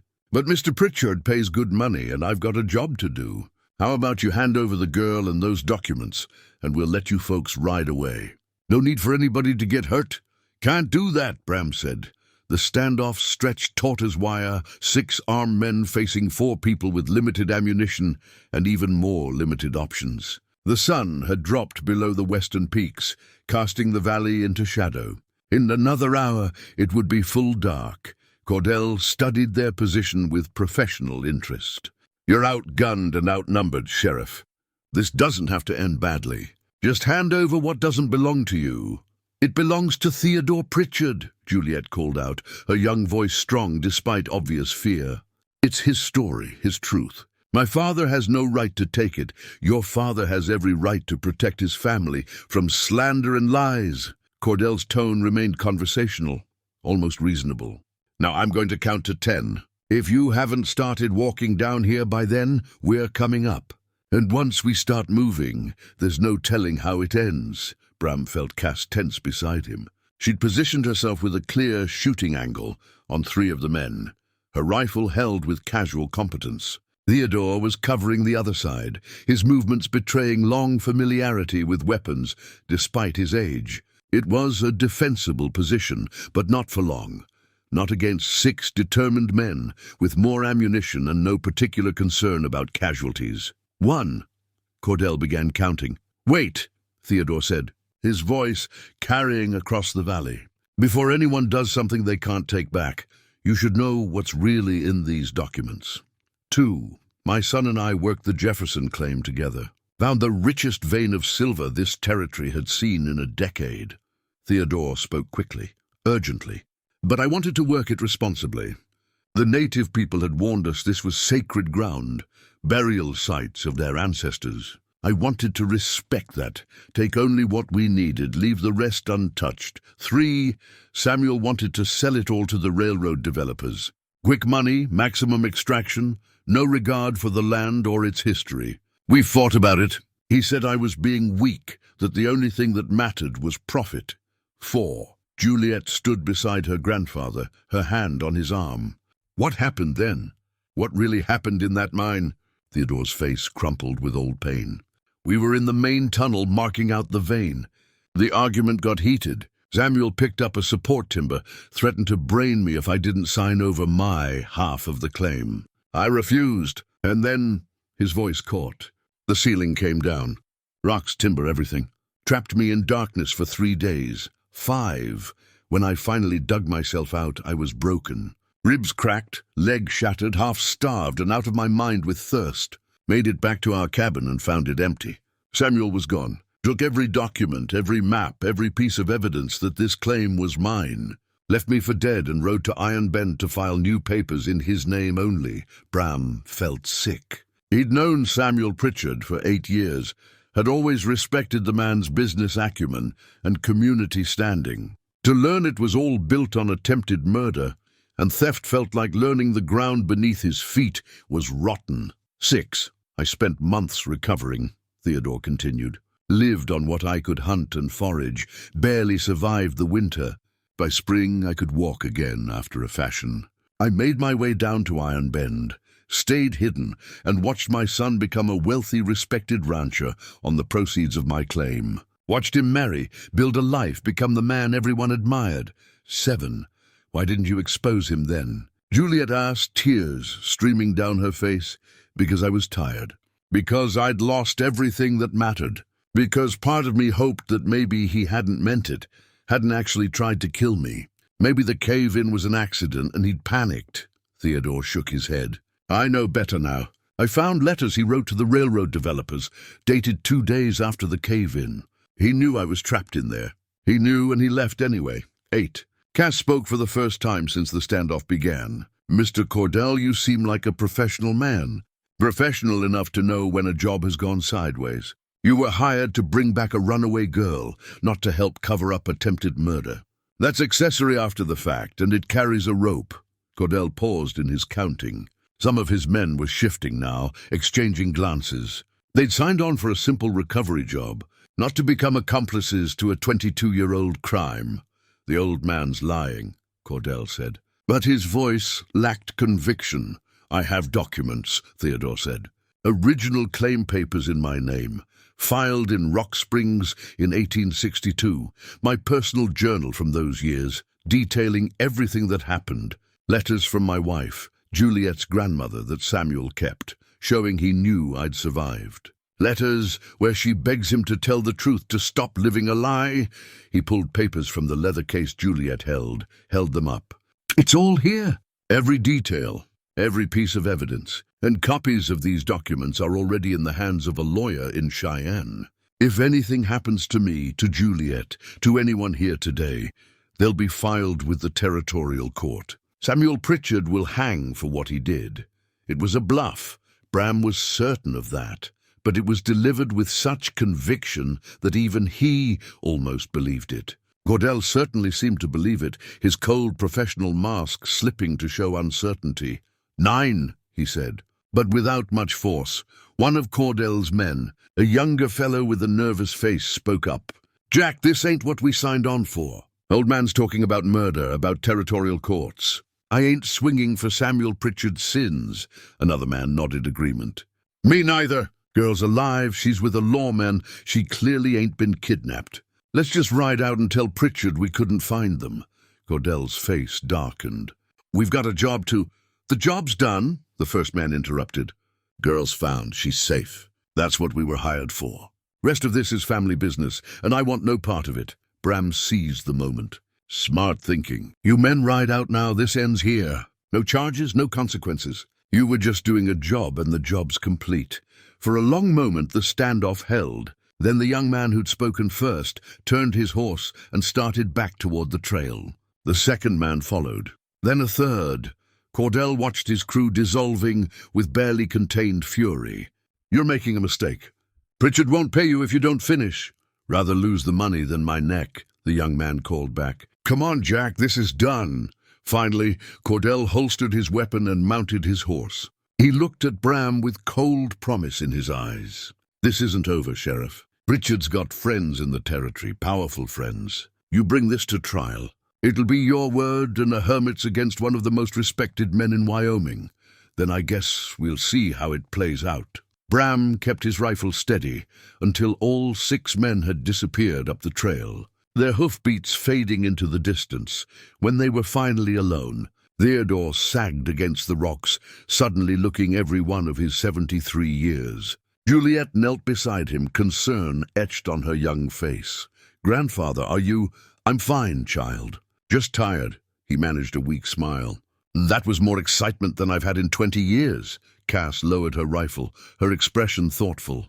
That was well played with the lawyer in Cheyenne. Almost believed it myself. Theodore's smile turned rueful. No lawyer, no copies. Just an old man's desperate gamble. But it worked. For now, Bram said. He looked at Juliet, seeing her tear-stained face and the documents clutched in her hands. But Cordell was right about one thing. When we bring this back to Iron Bend, your father will fight it. He's got money, influence, friends who will vouch for him. It's going to be ugly. I know. Juliet's voice was steady despite her tears. But it's the right thing to do. My grandfather deserves justice. The truth deserves to come out. Theodore reached up and took her hand. Are you sure, child? Once we start down this path, there's no going back. Your father might face criminal charges. Your family's reputation will be destroyed. My mother deserves to know who she married, Juliet said firmly. And I deserve to know my grandfather. The real one, not the sanitized version Father's been telling me my whole life. They spent the night in Theodore's cabin, taking turns on watch, in case Cordell had second thoughts and returned with reinforcements. But the night passed quietly, filled only with the sounds of wind through pines and the distant cry of hunting owls. In the morning, they prepared for the journey back to Iron Bend. Theodore packed what few possessions mattered to him, the documents, some photographs, his wife's letters. Everything else, accumulated over 22 years of isolation, he left behind. Strange, he said, looking around the valley that had been his prison and sanctuary. I thought I'd feel more leaving this place. But it's just rocks and timber. Home was never the valley. It was the life I had before Samuel took it from me. Juliet helped him onto Cass's horse, while Cass took Theodore's old mare. They made their way slowly out of the valley, down through the narrow canyon with its ancient petroglyphs, back toward the lower country and civilization. Theodore rode stiffly, his old injuries protesting the unaccustomed activity. But he never complained. As they descended, Bram found himself riding beside Cass. You handled yourself well back there, he said quietly. That was as close to a shooting war as I've been in years. Closer than I'd like, she admitted. But sometimes talking works better than bullets. Those men weren't committed to Cordell's cause. They were just hired hands doing a job. Give them a reason to walk away, and most will take it. Still, you could have been killed. You barely know these people, and you put yourself in harm's way for them. Cass was quiet for a moment, her eyes on the trail ahead. I know what it's like to lose a father to the wilderness. To spend years not knowing what happened, wondering if you could have done something different. Juliet gets to have her grandfather back. That's worth risking something for. They made camp that night, at the same spot where Bram and Cass had stayed on their way up, the sheltered clearing near the creek where they'd found the photograph. Theodore studied the old mining structure with recognition and sadness. "Samuel and I built that shelter," he said. "We were so full of hope then, so certain we'd strike it rich and build something lasting together. Funny how things turn out." That evening around the campfire, Theodore told them the full story, not just the facts, but the feelings, the relationship he'd had with his son, the slow erosion of trust as Samuel's ambition grew and his principles shrank. It was a story of two men who'd started with the same dreams, but walked different paths when those dreams ran up against reality. "I don't hate him," Theodore said, staring into the flames. "That's the strange part. I should, I suppose. He tried to kill me, stole my life's work, let me suffer for 22 years. But mostly I just feel sad. Sad for what we lost, sad for the man he became, sad for all the wasted years." Juliet sat close to her grandfather, absorbing every word. "Do you think he can change? If we confront him with the truth, show him the damage he's done, will he finally admit what happened?" "I don't know, child. People can surprise you for better or worse. Maybe facing the truth will free him from the lies he's been living. Or maybe he's too far gone, too invested in the false life he built, to ever acknowledge the real one he destroyed." The next day, they continued their descent, covering ground more quickly now that they were back in familiar territory. By late afternoon, they could see Iron Bend spread out in the valley below, its buildings small and orderly in the distance. "Last chance to turn back," Bram said to Theodore. "Once we ride into town, there's no stopping what comes next." "I know." Theodore sat straighter in his saddle, despite obvious pain. "I've been hiding for 22 years. Time to step back into the light, whatever the cost." As they rode into Iron Bend's outskirts, people stopped to stare. Word of Juliet's disappearance had spread through the town, and her return was cause for relief and curiosity. But the sight of the old man riding beside her, a stranger, yet somehow familiar, set tongues wagging immediately. They went straight to Doc Hollis's house, knowing they needed a friendly base of operations before confronting Samuel. The doctor welcomed them with characteristic calm, though his eyes widened when he got a clear look at Theodore's face. "Lord above," he breathed. "Theodore Pritchard. I'd know those features anywhere, even aged as they are. You're supposed to be dead." "I've been getting that a lot lately," Theodore said with dry humor. Doc Hollis examined him quickly, checking his old injuries and his general health. "You're in remarkably good shape for a man who's lived alone in the mountains for 2 decades. Those old fractures healed badly, but you've adapted. How's the pain?" "Manageable. I've had 22 years to get used to it." While Doc Hollis tended to Theodore, Bram sent Owen to quietly gather witnesses. Hank Murdoch, the Kern brothers, a few other respected citizens who'd known Theodore before his supposed death. He also sent word to Samuel Pritchard that Juliet had been found and was safe, but didn't mention Theodore's presence. That revelation needed to happen in a controlled setting, with witnesses present and the documents secured. By evening, they'd assembled in the church, neutral ground, large enough for the whole town if needed, and carrying an authority that even Samuel Pritchard would have trouble dismissing. Bram had asked Reverend Walsh to keep the building open, explaining only that there would be an important community meeting regarding Juliet Pritchard's disappearance. Samuel arrived first, with Lorraine close behind. The moment they saw Juliet, Lorraine rushed forward with a cry of relief, gathering her daughter into her arms. Samuel followed more slowly, his face a complex mixture of relief and fear. "Juliet, thank God," he said. "We've been so worried. Are you hurt? Did anyone—" "I'm fine, Father." Juliet's voice was controlled, but Bram could hear the steel beneath it. "I wasn't kidnapped or lost. I went looking for something and I found it. Samuel's eyes darted around the room, taking in the assembled witnesses, Bram's formal posture, the way Cass Wilder stood by the door like a guard. What's going on here? Sheriff, why all these people? Why the church? Because what we have to discuss concerns the whole community, Bram said. It's about truth, justice, and crimes that have been hidden for too long.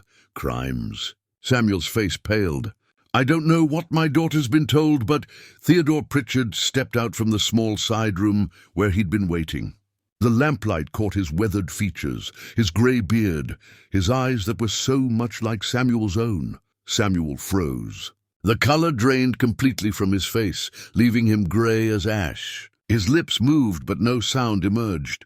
Finally, in a voice barely above a whisper, he said, "You're dead. I saw you die." "No, Samuel." Theodore's voice was steady, sad, inexorable. "You left me to die." "There's a difference." The church fell silent, except for Lorraine Pritchard's sharp intake of breath.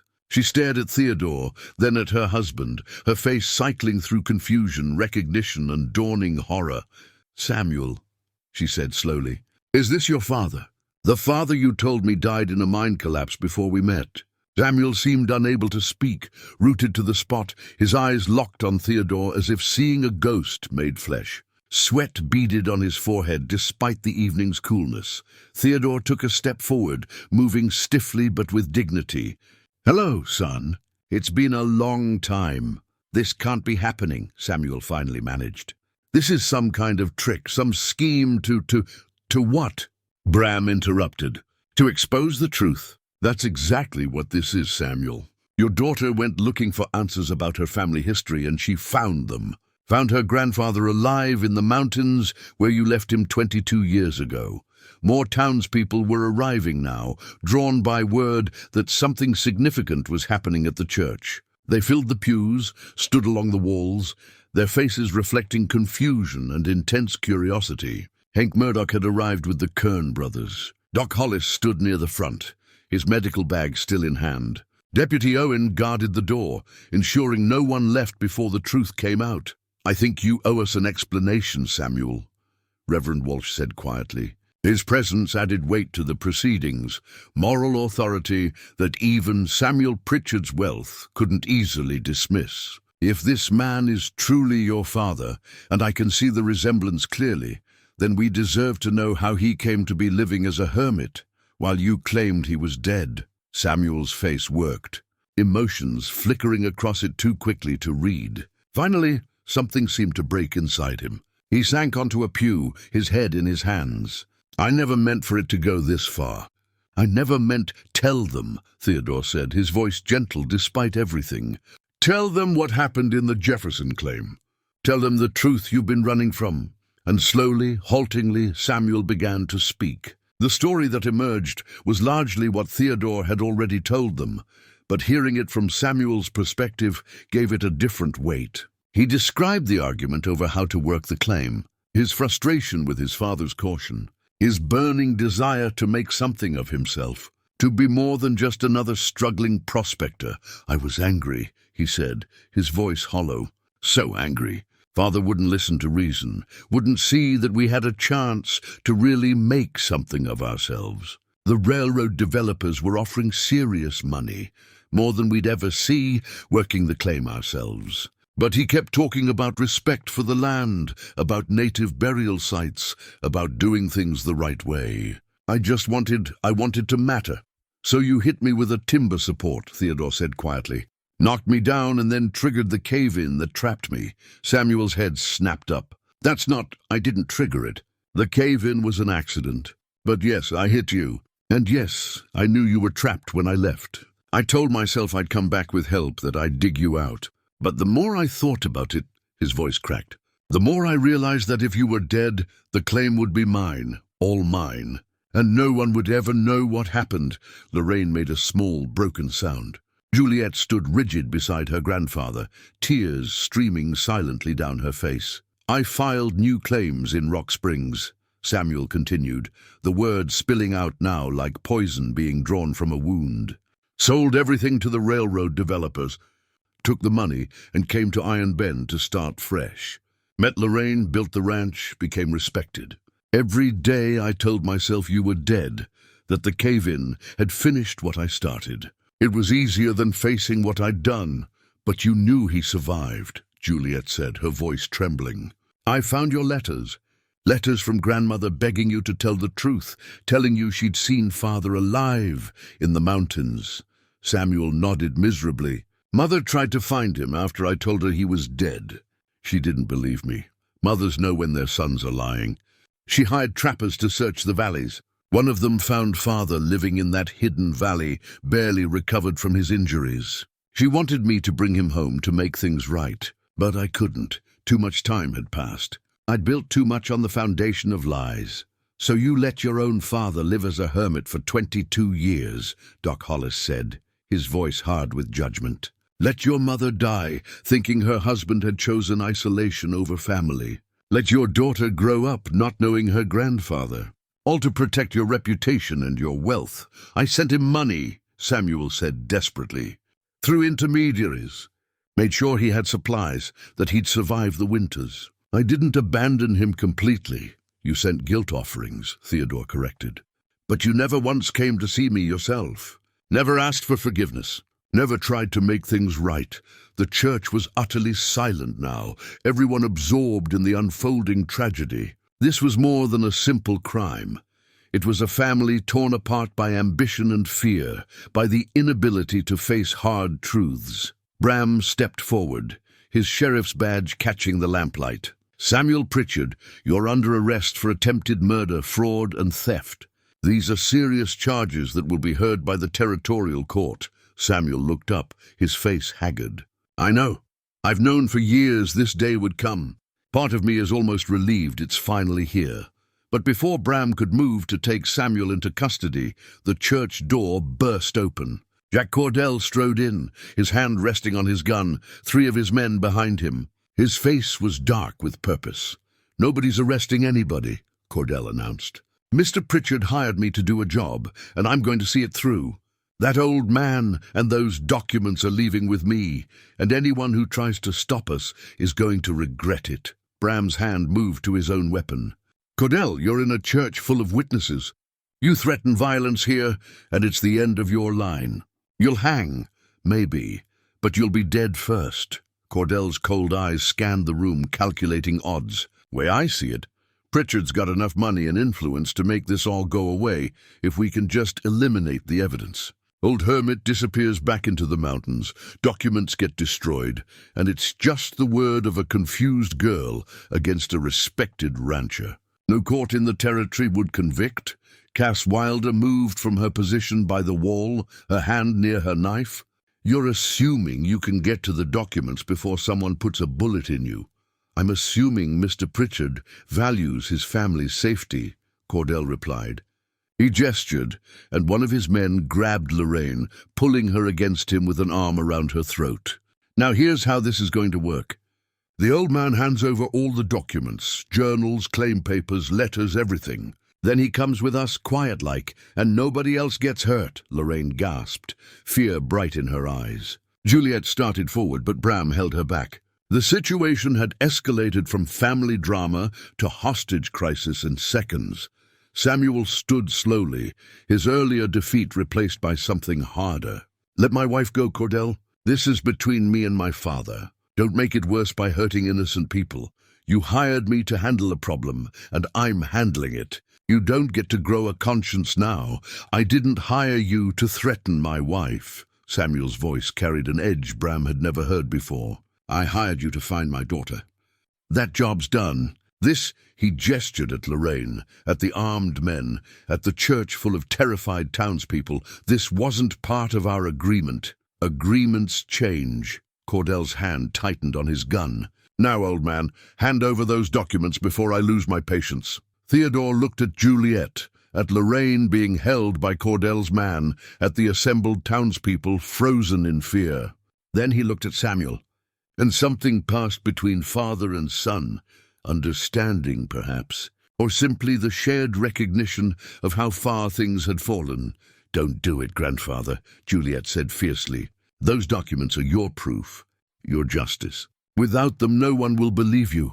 Justice doesn't matter if people die for it, child. Theodore reached for the leather document case, but before he could hand it over, Samuel moved.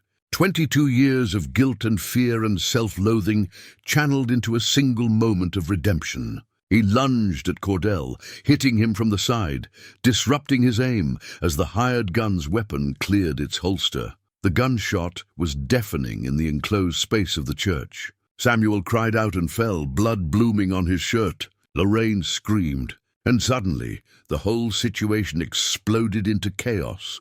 Bram drew his weapon and fired at Cordell, the bullet catching the hired gun in the shoulder and spinning him around.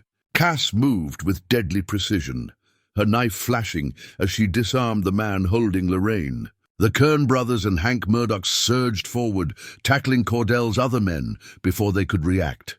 It was over in seconds. Cordell and his men were disarmed and restrained. Lorraine was safe, and Doc Hollis was already kneeling beside Samuel, working frantically to stop the bleeding. "How bad?" Bram asked, keeping his gun trained on Cordell. "Bad enough. Bullet caught him in the chest, but it missed the heart. He's got a chance if I can get him to my office." Doc Hollis looked up at Lorraine. "I need help. He's your husband despite everything. Will you help me save him?" Lorraine's face was a mask of conflicting emotions, betrayal, anger, fear, and beneath it all, love, that hadn't quite died despite 22 years of lies. "Yes," she whispered. "Yes, help him." They carried Samuel out on a makeshift stretcher, Doc Hollis barking orders about boiling water and clean bandages. Theodore moved to follow, but Juliet caught his arm. "You tried to stop him," she said, tears streaming. "You were going to hand over the documents to save Mother. After everything Father did to you, you were still willing to sacrifice your justice for his family, for our family," Theodore corrected gently. "They're your mother and father, Juliet. That makes them family to me, too, whatever happened in the past." Bram secured Cordell and his men in the small jail cell, then returned to find the church slowly emptying, townspeople dispersing to their homes with the night's revelations echoing in their minds. The truth was out now, spread among witnesses who would carry it through the territory. There would be no covering this up, no matter what happened to Samuel or the documents.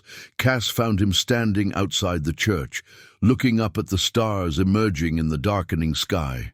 "You did good work tonight, Sheriff." "Did I? A man's been shot, a family's been torn apart, and I still don't know how this ends." "It ends with the truth," Cass said simply. "That's all anyone can ask for. The rest, justice, forgiveness, healing, that takes time." They stood together in comfortable silence, listening to the night sounds of Iron Bend settling around them. Tomorrow would bring new challenges, trials, testimonies, the long process of legal proceedings. But tonight the truth had been spoken, and that was enough. The night stretched long and tense. Bram remained at the jail, guarding Cordell and his men, while Deputy Owen made rounds through town, ensuring no further trouble erupted. The shooting in the church had shaken Iron Bend to its foundations. Nothing like this had happened in the town's history, and people were frightened, angry, confused about what came next. Around midnight, Doc Hollis sent word that Samuel had stabilized. The bullet had been removed, and while the wound was serious, the rancher would likely survive, barring infection or complications. Lorraine remained at his bedside, her vigil speaking to a loyalty that transcended the evening's revelations. Bram walked to Doc Hollis's office in the pre-dawn darkness, found Theodore sitting on the porch steps staring at nothing. The old man looked exhausted beyond measure, the night's events having drained whatever reserves he'd built up during his years of solitary living. "You should rest," Bram said, settling beside him. "Can't. Keep thinking about the look on Samuel's face when he saw me." "Not fear, I expected that." But there was something else. Relief, maybe. Like he'd been waiting 22 years for this moment, carrying the weight of what he'd done every single day. Guilt's a heavy burden. So is hate. And I find I don't have much of it left. Theodore's voice was thoughtful, reflective. I've spent years imagining what I'd say to him, what I'd do. But when the moment came, all I felt was sadness. Sadness for both of us, for all the years we lost, for the man he could have been if he'd just told the truth. The door opened behind them, and Doc Hollis emerged, wiping his hands on a towel. "He's asking for you, Theodore. Says he needs to speak with you before whatever comes next." Theodore rose slowly, his old injuries making the movement awkward. "Will he live? If infection doesn't set in, yes. He'll be weak for a while, but he's a strong man. Stubborn." Doc Hollis managed a tired smile. "Runs in the family, I think." Inside, Samuel lay on Doc Hollis's examination table, bandaged and pale but conscious. Lorraine sat beside him, holding his hand. When Theodore entered, she stood and moved toward the door, but Samuel stopped her. "Stay," he said, his voice weak but clear. "You deserve to hear this too." Theodore approached the table slowly, looking down at his son. "You did a foolish thing tonight. Brave but foolish. I've done a lot of foolish things. Tonight was the first one worth doing in 22 years. Samuel coughed, winced at the pain it caused. "I need to say something. Need to say it before the law takes me. Before whatever happens next. Father, I'm sorry. For all of it. For the anger, the violence, the lies. For wasting 22 years we could have had together. I was wrong, and there's no excuse for what I did." Theodore was quiet for a long moment. When he spoke, his voice carried the weight of hard-won wisdom. "I accept your apology, son. Doesn't mean the consequences go away. You'll still face the law for what you did. But between you and me, between father and son, I forgive you."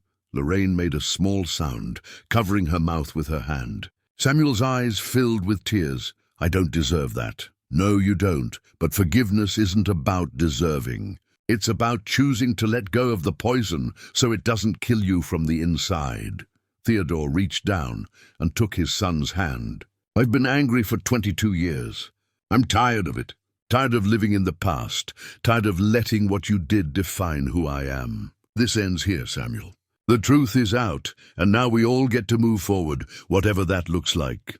Bram watched from the doorway, humbled by the grace he was witnessing. He'd seen violence and vengeance in his years wearing a badge, had seen how hate could consume people until they became unrecognizable.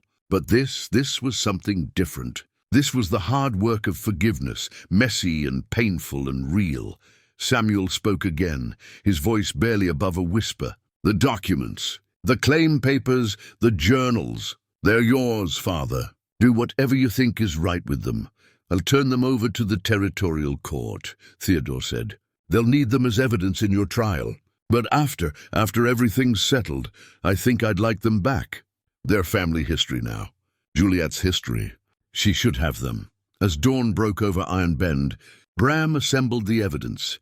Theodore's documents, statements from witnesses, Gordell's confession that Samuel had hired him to prevent Theodore's story from coming to light. It was an airtight case, and the territorial judge would have no choice but to hear it.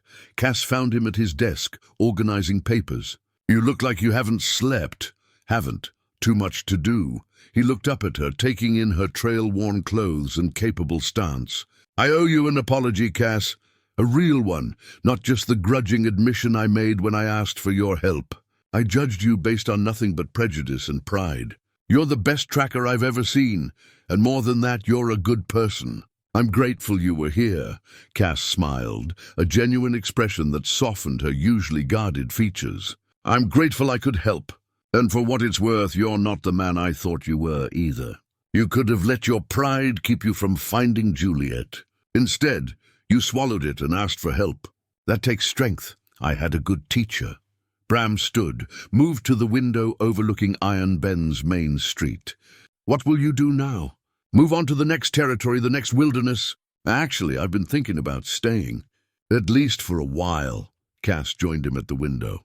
"Iron Bend could use a tracker on permanent staff. There's a lot of country around here, and people get lost more often than you'd think. Deputy Owen mentioned you've been trying to fill a second deputy position." Bram felt surprise and pleasure in equal measure. "You'd consider taking a badge? Working as part of the law? I'd consider it. If the offer's genuine and not just gratitude talking." "The offer's genuine." Bram extended his hand. "Deputy Tracker Cass Wilder has a good ring to it." She shook his hand firmly. "Then I accept." As the sun climbed higher, Iron Bend slowly came to life. News of the night's events had spread, and clusters of townspeople gathered on corners, discussing what they'd witnessed or heard about. The church where Samuel Pritchard's lies had been exposed had already taken on an almost legendary quality. The place where truth had finally broken free after 22 years in darkness. At Doc Hollis's office, Juliet sat with her grandfather, learning about the grandmother she'd never known, hearing stories of her father as a young man before ambition had twisted him. It was painful knowledge, but necessary. The only way forward was through the truth, no matter how difficult it might be. 3 days later, the territorial judge arrived in Iron Bend to hear the preliminary evidence. Judge Harrison Caldwell was a stern man in his 60s, known throughout Wyoming for his fairness and his intolerance for legal maneuvering. He set up his temporary court in the town hall, and nearly every resident of Iron Bend crowded in to witness the proceedings. Samuel Pritchard was brought from Doc Hollis's office on a stretcher, still too weak to stand for long periods. He'd refused his right to legal counsel, stating that he intended to plead guilty to all charges and throw himself on the court's mercy. Judge Caldwell reviewed the evidence methodically, Theodore's documents, the testimony of witnesses from the church, statements from Hank Murdoch and others who'd known Theodore before his disappearance. The story that emerged was damning, but also strangely human. This wasn't a tale of pure villainy, but of a weak man who'd made a terrible choice and then spent decades trapped by the consequences. When it came time for Samuel to speak, Lorraine helped him sit upright, though she didn't meet his eyes. The distance between them was palpable, a marriage fractured perhaps beyond repair. "Your Honor," Samuel began, his voice still weak but steady, "I don't contest any of the charges. I attempted to murder my father. I stole his claim. I defrauded the territorial government. And I conspired with Jack Cordell to prevent the truth from emerging. All of it's true, and I deserve whatever punishment the law demands." Judge Caldwell studied him over his spectacles. "That's very forthright, Mr. Pritchard, but the court needs to understand not just what you did, but why. What drove you to such extreme actions?" Samuel was quiet for a long moment. "Ambition, Your Honor, the desire to matter, to be more than just another prospector scratching in the dirt. My father wanted to do things the right way, slowly, carefully, respectfully. But I was young and impatient. I wanted wealth and status, and I wanted them now. When he stood in the way of that, I made the worst choice of my life. And in the 22 years since, you built a successful ranch, married a good woman, raised a daughter. You became a pillar of this community." The judge's tone was thoughtful, not accusatory. "Did you never consider coming forward, telling the truth?" "Every day, Your Honor, every single day. But as time passed, it became harder, not easier.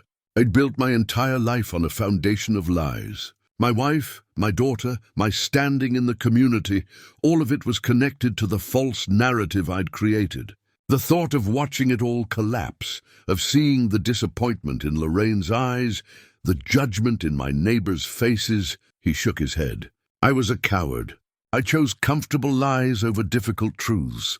Theodore stood then, his old body moving with dignity, despite its limitations. "Your Honor, may I speak?" "Please. I've had 22 years to think about what my son did to me, and I've come to a conclusion. Yes, he committed terrible crimes. Yes, he deserves punishment. But he's also spent more than 2 decades living in a prison of his own making, a prison of guilt and fear and self-loathing. That's its own kind of punishment." Theodore looked at Samuel. "I forgive him. I want the court to know that. Whatever sentence you pass, he has my forgiveness." A murmur ran through the assembled townspeople. Forgiveness in the face of such betrayal seemed almost incomprehensible. Yet here it was, offered freely by a man who had every right to demand vengeance. Judge Caldwell made notes, his expression unreadable. "Mr. Pritchard, you face serious charges. Attempted murder in particular carries severe penalties, potentially including hanging. However, I note several mitigating factors. Your father survived and has offered forgiveness. You've confessed fully and shown genuine remorse. And most significantly, you put yourself in harm's way to protect your family, sustaining life-threatening injuries in the process." He paused, considering. "Nevertheless, the law must be served. Samuel Pritchard, I find you guilty of attempted murder, fraud, and conspiracy. I sentence you to 15 years in the territorial prison, with the possibility of parole after 7 years if you maintain good behavior. Additionally, all property and assets derived from the fraudulent mining claims will be returned to Theodore Pritchard, their rightful owner." A collective gasp went through the room. 15 years was a long sentence, but it was far less than many had expected. Lorraine closed her eyes, whether in relief or despair. Bram couldn't tell. However, the judge continued, "Given your current medical condition and your father's wishes, I'm deferring the start of your sentence for 90 days. You'll remain in Iron Bend under house arrest, giving you time to recover from your injuries and put your affairs in order. Sheriff Holt will be responsible for monitoring your compliance." Samuel nodded slowly. "Thank you, Your Honor.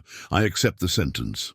The proceedings concluded, and the crowd slowly dispersed, their conversations a mix of shock, sympathy, and harsh judgment. Bram found himself thinking that this was what justice looked like in the real world: messy, complicated, and rarely satisfying to everyone involved.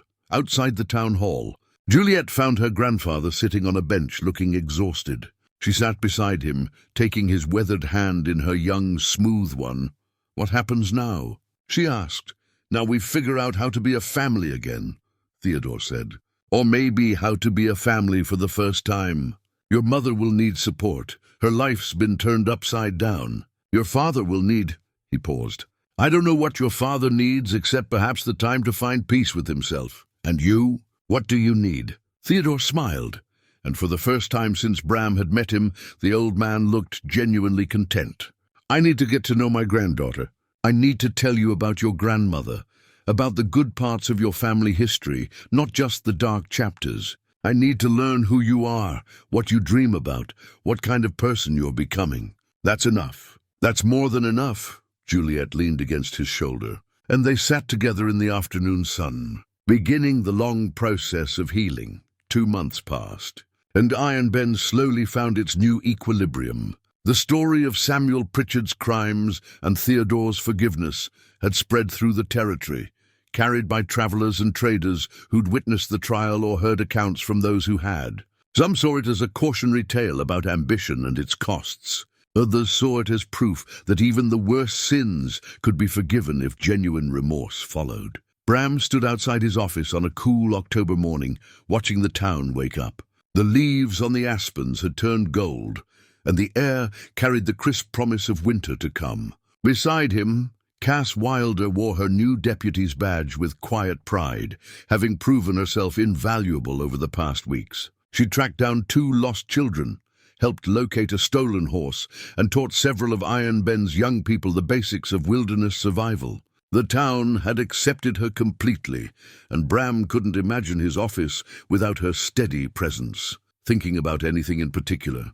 she asked. "Everything and nothing. How different things are from 2 months ago. How one girl's courage to seek the truth changed so many lives." He glanced at her. "How wrong I was about so many things. We all carry our blind spots. The important thing is learning to see past them," Cass smiled. "You've done that, Bram. You're a better sheriff now than you were before this started." Theodore Pritchard walked past, moving slowly but with growing confidence as his body adapted to regular activity again. He'd sold the Double P Ranch. The judge had awarded it to him as part of the restitution, but Theodore had no interest in ranching. Instead, he divided the proceeds 3 ways, 1/3 for himself to live on, 1/3 held in trust for Juliet's future, and 1/3 given to Lorraine so she could establish independence. He tipped his hat to Bram and Cass. "Morning, Sheriff, Deputy. Morning, Theodore. Heading to see Juliet?" "Every day." The old man's face softened. "She's teaching me to read better. I can track a wounded elk for 3 days, but my letters got rusty living alone all those years. She's patient with me, thank God." After he passed, Bram thought about the relationship that had blossomed between grandfather and granddaughter. They spent hours together, Theodore teaching Juliet wilderness skills and family history, Juliet teaching Theodore about the modern world he'd missed during his isolation. It was a beautiful thing to witness.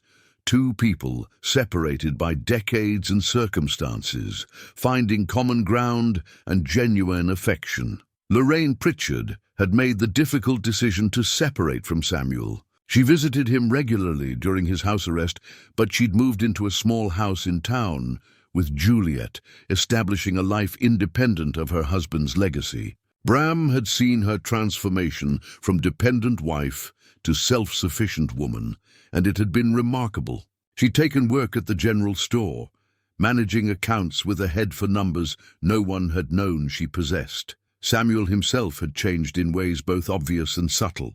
His wealth was gone, his reputation destroyed, his future uncertain. Yet somehow he seemed more at peace than Bram had ever seen him. He spent his days reading, writing letters of apology to people he'd wronged, and slowly, carefully, beginning to rebuild a relationship with his daughter.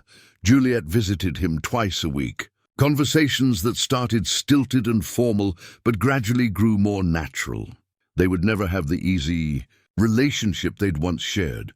Too much had been broken for that, but they were finding something new, something honest and real, in a way their previous relationship never had been. "Sheriff," Deputy Owen called from the door. "Got word that the wagon from Cheyenne is coming in. The one carrying supplies for Theodore's new cabin." Theodore had decided to stay in Iron Bend rather than return to his hidden valley. With Juliet here, and the possibility of genuine connection to community, isolation had lost its appeal. He was building a small cabin on the edge of town, nothing fancy but solid and warm, with a good view of the mountains he'd called home for so long. Bram watched the wagon roll into town, loaded with lumber and supplies. Hank Murdoch and the Kern brothers had volunteered to help with the building, along with a dozen other men who'd come to respect Theodore's quiet dignity and remarkable capacity for forgiveness. In another week, the cabin would be finished, and Theodore Pritchard would have a real home for the first time in 22 years. That evening, Bram found himself at the construction site as the sun set behind the western peaks. The cabin's frame was up, its bones strong and true. Theodore sat on a stack of lumber, looking at what would soon be his home. "It's a good thing you're doing here," Bram said, joining him. "Building a cabin? Building a life. Most men would have wanted revenge after what Samuel did, but you chose forgiveness instead. That takes more courage than any act of vengeance." Theodore was quiet for a moment, his eyes on the mountains. "I spent 22 years angry, Sheriff. 22 years letting what Samuel did define every moment of my existence. That's not living, that's just a different kind of death. When Juliet found me, when I saw the chance to be part of a family again, I realized I had a choice. I could hold onto my anger and let it poison whatever time I have left. Or I could let it go and see what comes next. And what comes next, I don't know. But I'm looking forward to finding out." Theodore stood, his old body moving easier now with regular meals and Doc Hollis's care. "I get to watch my granddaughter grow into a remarkable woman. I get to live in a community again, be part of something larger than my own pain. Maybe if Samuel comes to terms with what he's done, I'll even get my son back in some form. That's more than I ever dreamed I'd have." A figure approached from town, Juliet carrying a basket. "Grandfather, I brought dinner. Mother helped me make your favorite stew." Theodore's face lit up with pure joy, and Bram felt his throat tighten watching them together. This was what redemption looked like. Not dramatic or cinematic, but simple and real. A meal shared, a relationship built one conversation at a time, the slow work of healing. As Bram walked back toward town, Cass fell into step beside him. She'd been helping Juliet with the basket, staying in the background but always present. "You were wrong about me," she said, a hint of humor in her voice. "When I first rode into Iron Bend, spectacularly wrong," he admitted. "I saw what I expected to see instead of what was really there. And what do you see now?" Bram stopped, looked at her directly. "I see someone who's taught me more about humility and courage in 2 months than I learned in 20 years wearing a badge."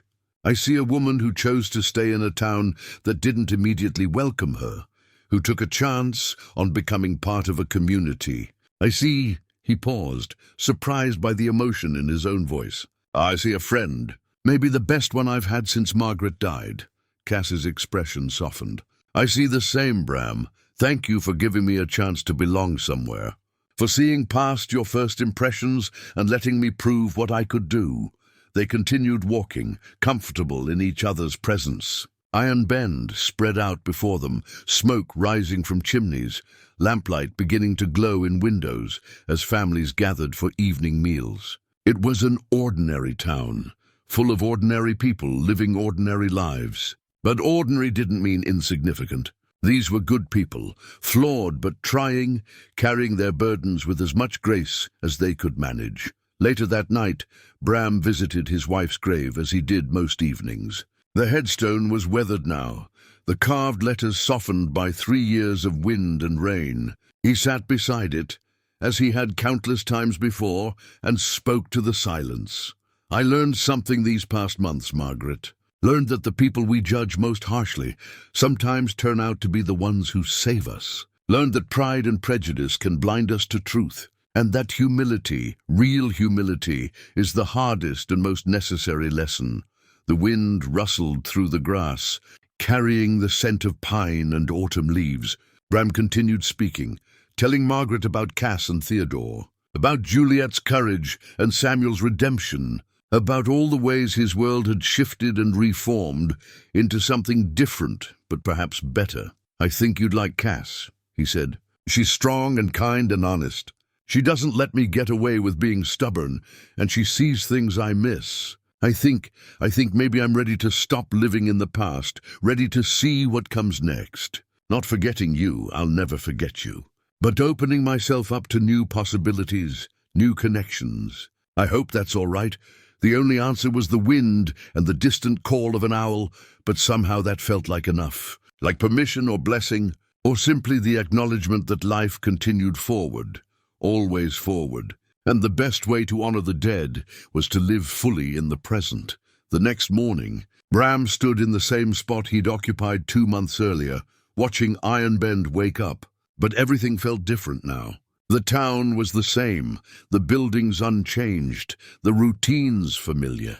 Yet he saw it all with new eyes, eyes that had learned to look past surfaces, to question assumptions, to remain open to the possibility that his first impressions might be wrong. Cass emerged from the office, 2 cups of coffee in her hands. She passed one to Bram without a word, and they stood together watching the sunrise paint the mountains gold. What are you thinking about? She asked. About how sometimes the people we dismiss end up teaching us the most important lessons. About how the wilderness remembers who listens and punishes those who don't. About how I almost missed all of this because I was too proud to admit I needed help. But you did admit it. That's what matters. Cass took a sip of her coffee.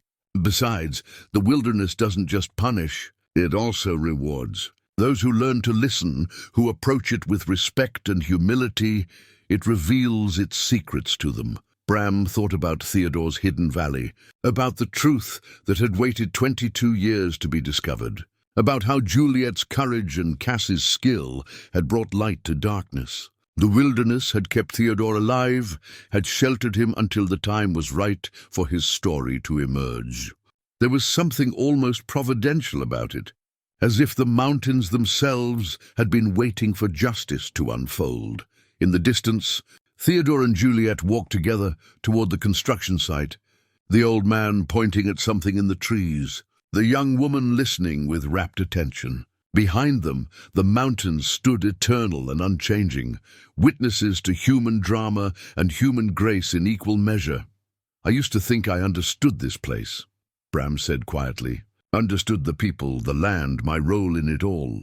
But I'm learning that understanding is something you have to earn every day. You can never assume you know everything, never stop questioning your own certainty. That's wisdom talking, Cass said with a slight smile. Hard-won and valuable. The morning light grew stronger, burning off the last of the night's shadows.